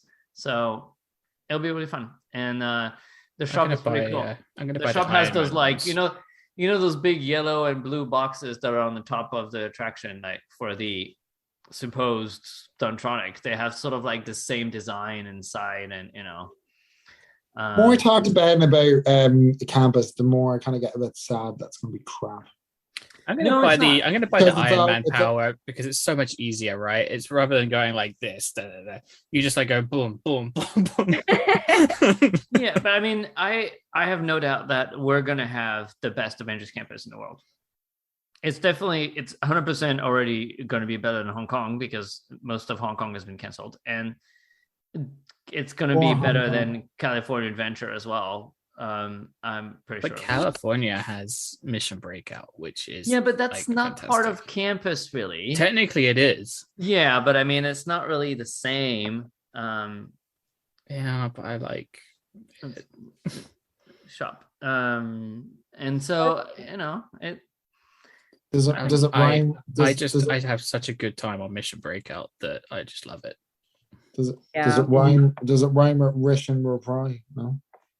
Yeah, I think like it's not really the same. Like Mission Breakouts has some, I don't know, it wasn't custom made for campus. I agree, it's super fun, but I still think that it's out of place and it's a bit outside of campus.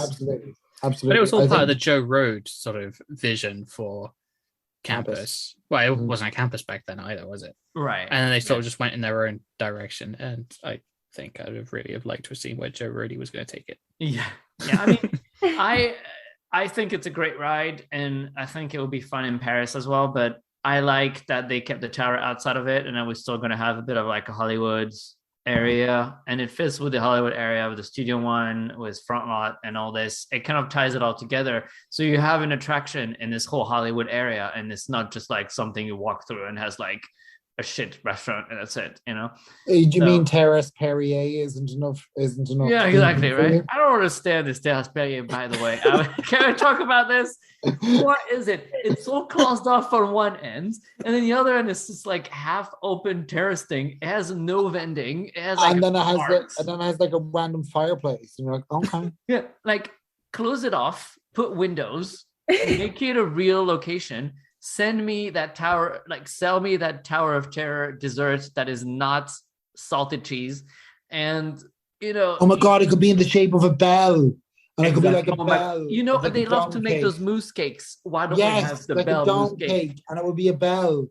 I mean, everyone would try to go ding and like smash it, but yeah.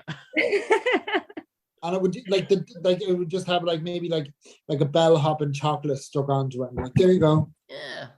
I totally just got flashbacks to Patrick's video though when I was watching it when you were trying all the snacks and you had the cheesecake and you were like, let's try this out. And then the next video it was off the stick. Yeah. Literally one bite. It's so good though. It's so good. It's really good. I've had it several times because it's probably one of my favorite. And the Dole Whip is really great. It's a bit more like granular than in the US, but you know what? It doesn't matter. I like it. It's fresher. I think it's less like heavy and creamy. Did you like it without the syrup? Yeah, because Patrick recommended that. We're totally off topic, by the way. I didn't do that. Dang it. Patrick recommended to have it without syrup, and I know for sure the cast member was going to put the syrup anyway, but she didn't, and I was like, score. And it was really nice. It was really nice. I don't know why they need to add the syrup. I don't want it. I just give me a Dole Whip. I don't want your. I also had the mini waffles, which were fine. I like it. They just taste like the big waffles. They're fresh. I'm made to order and like pretty efficiently. Well done to like cast members at Cool Post because they do a good job. Yeah, we had a bit of a bummer with that because we did get them, but she just took she'd had like 4 all lined up on the side. There was no queue there, so we just went up and took it, and she put the cream on, the marshmallows, everything else, and we walked away and we took about. And honestly, I had no idea how long they'd been there for because they were just so cold. Oh and no! They'd all just been. She'd have them all just lined up on the side, and we were like. I was like, oh, this would have been really nice if they had been warm because the cream would have melted all over the top and the marshmallow would have gone all gooey. But I get it that maybe they have the kitchen space and the line space, but such a weird location for waffles. Like, whole disaster was just a snack.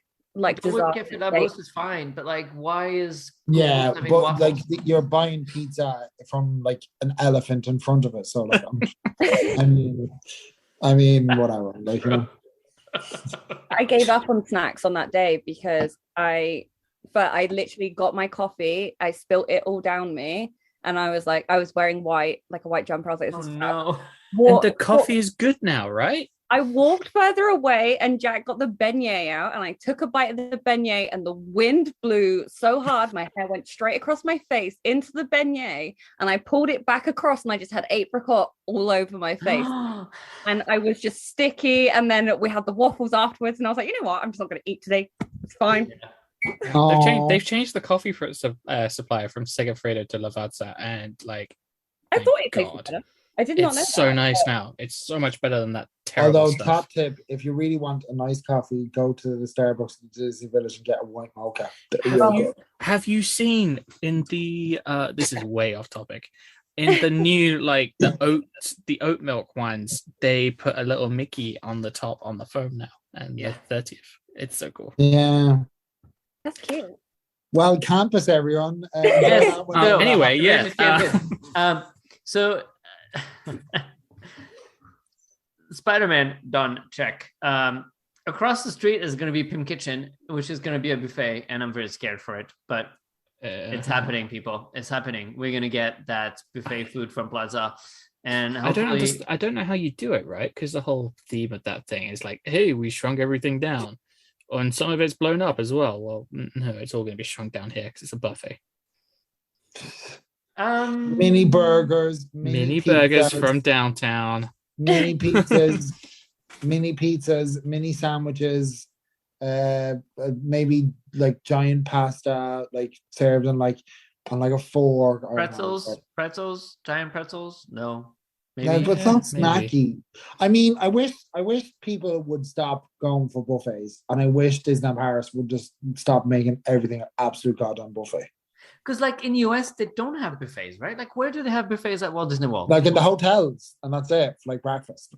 Yeah, for breakfast. But I mean, breakfast doesn't count, right? Like apart from breakfast. No, they don't even have like, well, they have a few breakfast buffets in Walt Disney World, but it's mostly quick service breakfast. Yeah. Yeah, I kind of wish we would stop why did this land doesn't need what Walt Disney Studios needs is restaurants, and it doesn't need to be a buffet. It's not because it's replacing a buffet. Restaurant to Stars was absolute grim. We didn't need to replace that with another buffet. If they can do something better, they should do something better. Like, do you know what I mean? They should then then you have all these people with like meal vouchers and plans, and you're like, oh. Yeah, but I mean, the reason why they're making Pim Kitchen a buffet, the only reason is because people need places to use their buffet vouchers. And in that case, I would argue... They need to have some place there. And I would argue, why can't they just say, this hotel will be open for lunch and dinner. You can use your buffet thing here. Well, because people don't want to get out of the parks. Yeah, but stop trying to shoehorn a concept onto a restaurant. It just I know, yeah. And so the second restaurant is going to be the quick service, which is going to have like a limited menu, but apparently of fresh food, so it should be nice. They should have inverted them. Pim Kitchen should have been the buffet, and the other one should have been the yeah, because I feel like Pim Kitchen should be the quick service. Yes. Yeah. I feel like Pim Test Kitchen would have added more to the experience to all guests. Instead of just having like, it's an memory and the shawarma. And like, But also like the Pim Kitchen thing, you could just take the menu from DCA, which actually looks pretty good. And they'll never do that here. Could you imagine Europeans being like, oh, I have French toast and it's blue. They're like, what the hell is French toast? No, but they have the really cool like meatballs. Like they have the spaghetti with the massive meatball in it. Yeah, no, which is so cool. They'd be like, yeah, no, I don't. I want to eat everything in Pim Test Kitchen, but like 90% of it is like French people are never going to want to eat a massive chicken breast that's been flattened to within an inch of its life, and is now 7 meters in diameter. Why not? Come on. On a rocking slaw. Like they need to have a little more faith in their guests. Yeah, I mean, we've been saying, like Disneyland Paris has been saying this for years, and like now they're just like, oh, Disneyland Paris guests do not want waffles in the shape of Mickey, and all of a sudden it's like, hey, we've got a Mickey waffle, and Disneyland Paris guests are like hell yeah. I don't like waffles, but I have eaten waffles at Disneyland Paris because it's in Mickey shape, and I will eat anything in Mickey shape. If they put broccoli in Mickey shape, I'm like, I'm having broccoli. Do you know what I mean? Like, just give it to me. Yeah. But I think there's just this lack of faith that Disneyland Paris guests will like certain things. Like, oh, Disneyland Paris guests will never dance along to Pirates and Princesses. Hey, look, it works. It's every show now. Yeah. Yeah. We like to have fun too, and we like to eat fun, exciting, weird things. And maybe people will be like, "What the hell is that?" But then they'll try and they'll like it. You know, like Except blue popcorn, not blue popcorn. I feel like they need to give they need to be a little bit more like Apple, like try to offer things that people don't even know they want, instead of trying to respond to like, oh, people have said in the survey that they like this and this and that, so we're gonna give them that. No, like you're Disney, like make something new that people are gonna like, even though they didn't think they were gonna like it. You know, I genuinely think 90% of people have no idea what they want. They're like, I want this, and then you do, and they're like, no, I don't really want that. exactly. There's that really you can interesting make new fake quote. things and just show people like the creativity of the company. You know, like that's there's the quote that gets attributed, I think, to Henry Ford. It wasn't actually a quote by him, but it was something like, if I'd have asked my customers what they wanted, they would have said a faster horse.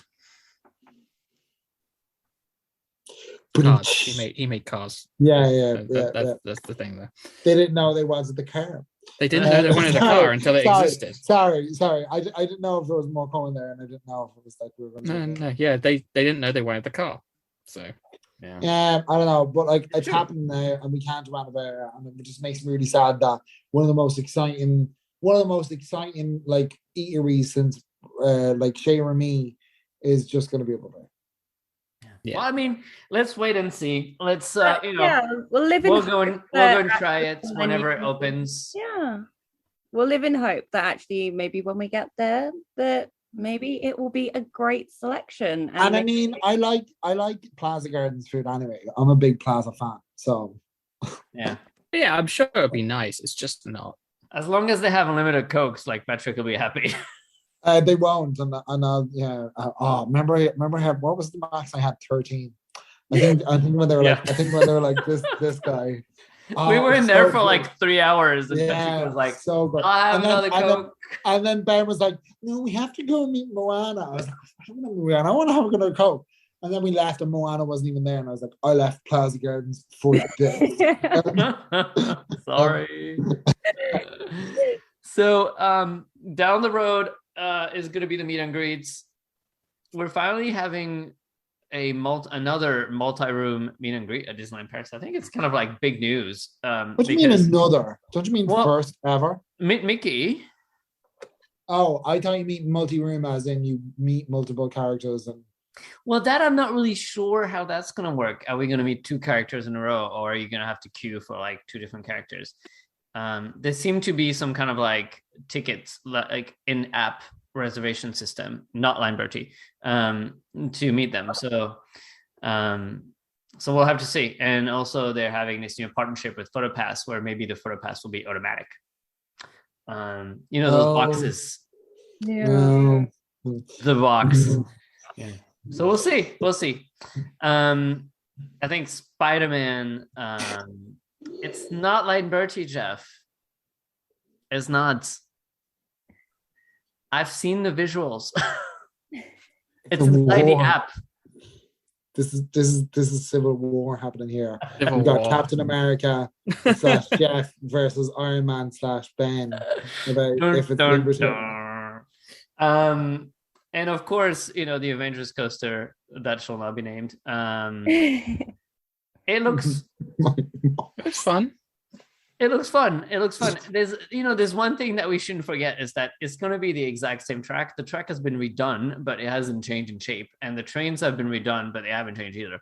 So basically, you're going the exact same way at the exact same speed that you used to go Rock and Roller Coaster. And that's fine because Rock and Roller Coaster was pretty solid. And when you see what they did with Mission Breakout and compared to the Tower, I have absolute all the faith. Like, there's no reason not to have faith.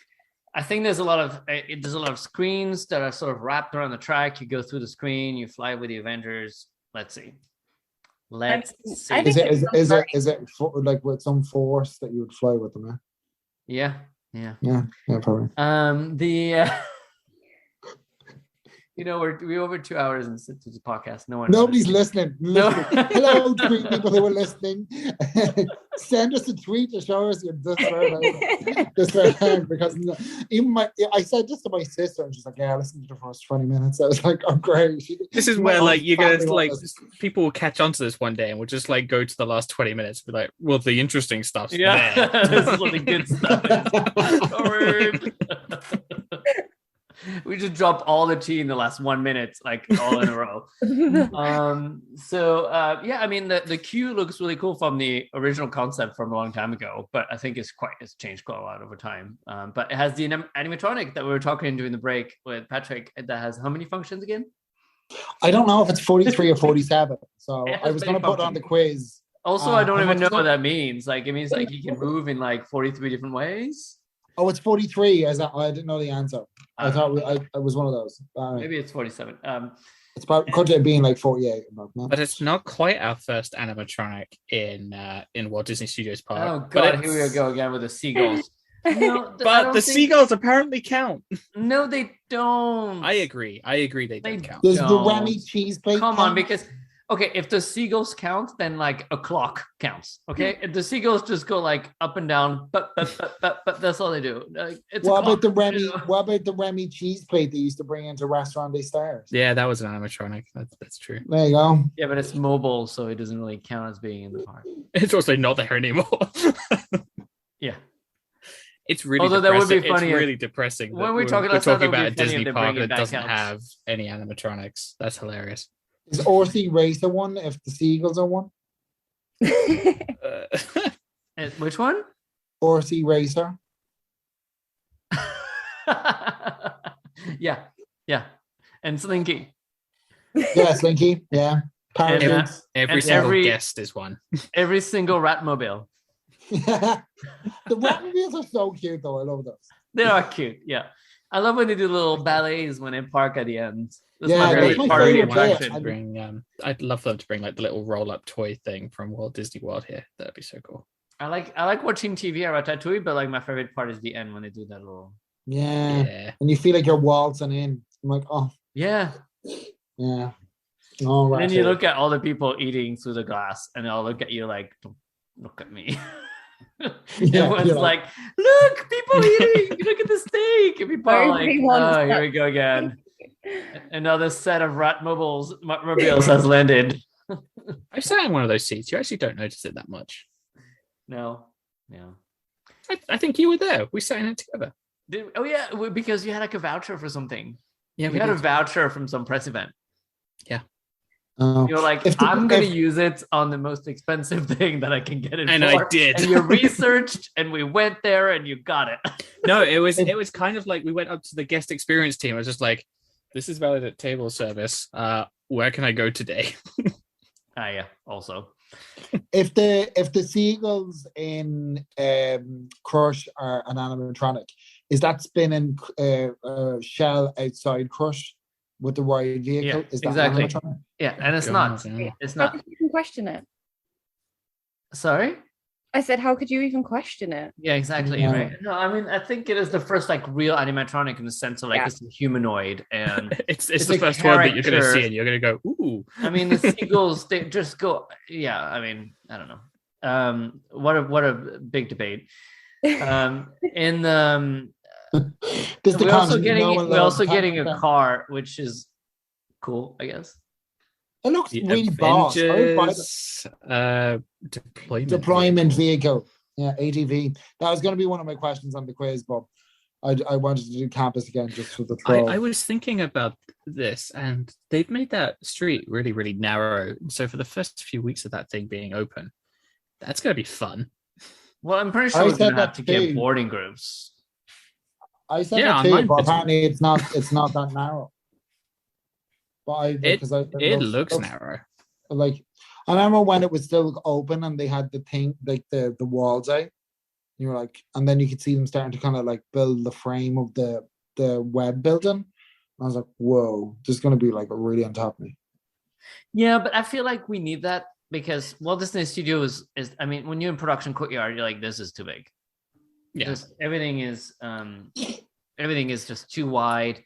and the avenue would have been too wide, and you want that intimate feeling. You want to feel like you're in this little complex and actual campus. You don't want to feel like you're in some giant avenue. I don't know. I like it that is narrow-ish, but yeah, maybe they just won't have, like the former street had like some kind of trees and benches and bins and whatever in the middle, or maybe it will be more streamlined to allow for more, I wonder, is there going to be a nod to Les Parapluies de Cherbourg?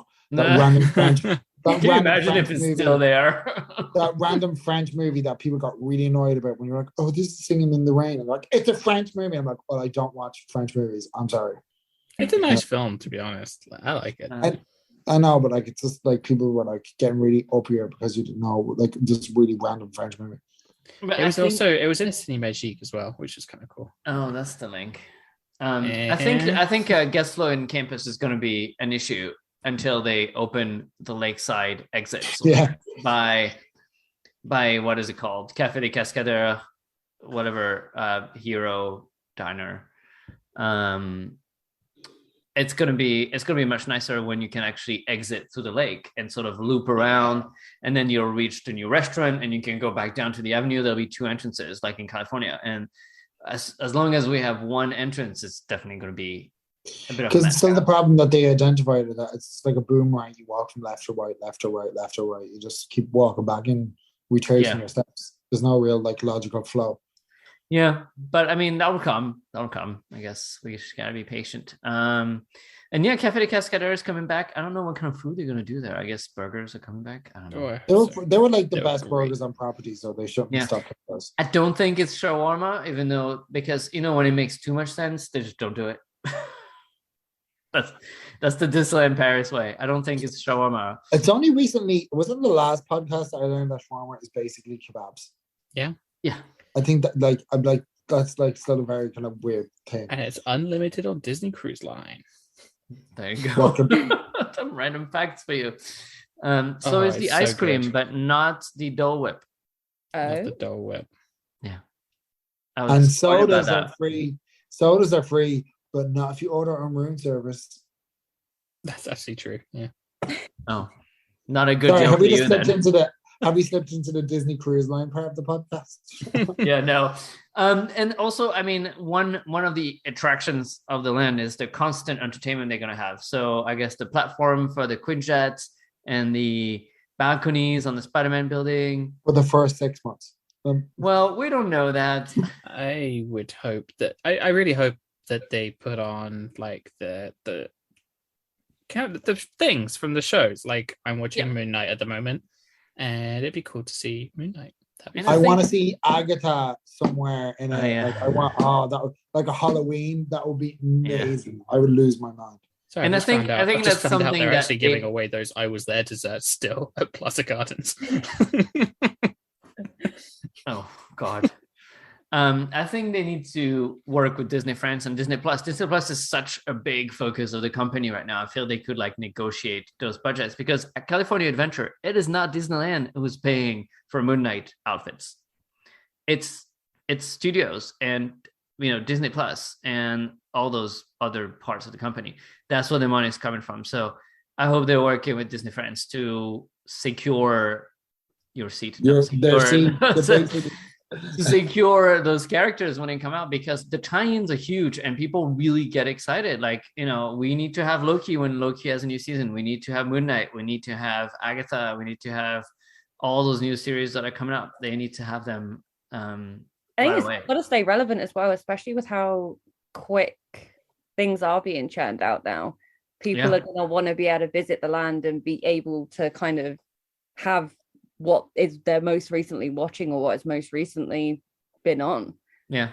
And and a good example was when they did Toy Story 4, they had Bo Peep very quickly in the park, and that was originally paid by Disney France to coincide with the movie. And I guess I don't know what the details of the deals are, but I guess Disneyland Paris can then keep the costumes or whatever. I don't know, pay for them, or I don't know how that works. But it got sort of like kicked off by the release of the movie, by working with the studios and having Bo Peep in Paris. And, that's something I hope they're going to do for that'd be great. Avengers Campus. Yeah.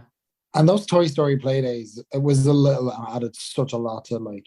I'm really sad they never did those again. Just because Yeah, like they were a really nice touch.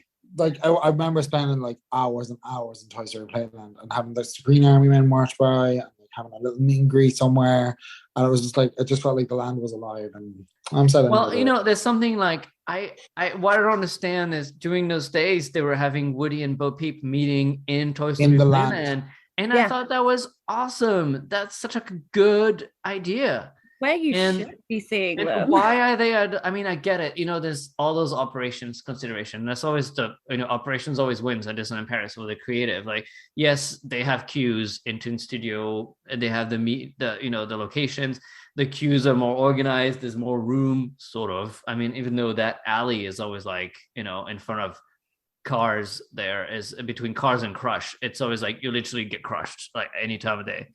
But I feel like having them inside the land is the way to go. So I hope when they build up, the rest of the studios, they allow, because they're going to remake that entrance that's going to go basically between RC and the Green Army Men. That's going to open up to the avenue. That's going to be the new entrance to the land on that end. I hope they leave some room here for some meet and greet, because it's just silly to be like in Toon Studio. Oh, he's Woody and Jesse. Okay. But I mean, close enough, I guess, but not. I don't know. They're much nicer inside the land. Absolutely. Anyways, that was my TED talk on characters in Toy Story Playland.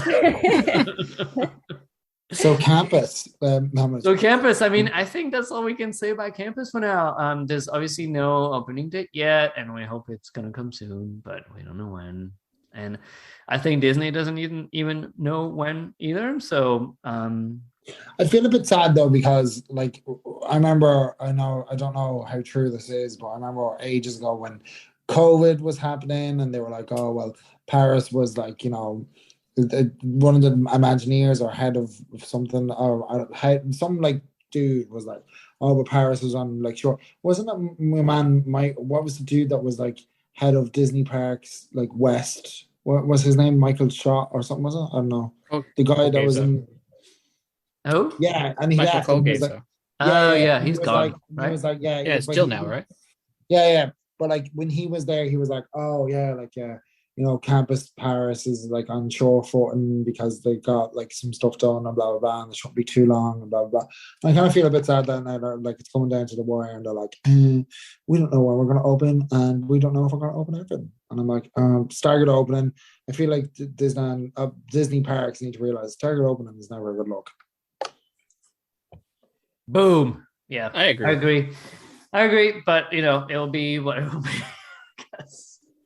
We will take what they give us, and we will take it. Yeah, and we will take it, and we will be happy because it's a new land-ish, and so we'll take it. So yeah, stay tuned for the date. Hopefully in the next edition of the podcast next month in May. I mean, although Jeff, are you on a cruise? When are we recording this next podcast? We might as well do our little, Welcome to scheduling time. Because this is how we end every podcast. Let's talk about it when we're finished, maybe. Okay, fine. Fine. But anyways, so that is our podcast for today. I think we've definitely hit the 2-hour mark by now. So thank you guys for being on the show and for discussing all those topics. I think we didn't think there was going to be so much news, and we ended up discussing so much of it. Thank you, Patrick, for another quiz. You're welcome. My pleasure. And thank you, Sadie, for being here. And I hope that you can go back to your baby. And well, the dog has gone to bed already. He doesn't need attention. But maybe Jack needs attention. I mean, I have left him unsupervised for a little while now. So yeah, that's dangerous. You never know. You might have eaten something, or I don't know. All right, and thank you, Jeff, as usual. And enjoy your cruise if we don't speak. I'm not the only one going on a cruise. No, yeah, and Sadie as well. Everyone enjoy your cruises. Like, I'm staying on land. Don't worry about me. Yeah, same for me. So just stay here waiting for Avengers Campus to open. Let me in. You'll find me here until then. Anyways, and thank you everyone for listening. And we'll see you next time for episode 3. All right, bye guys. Bye. Bye.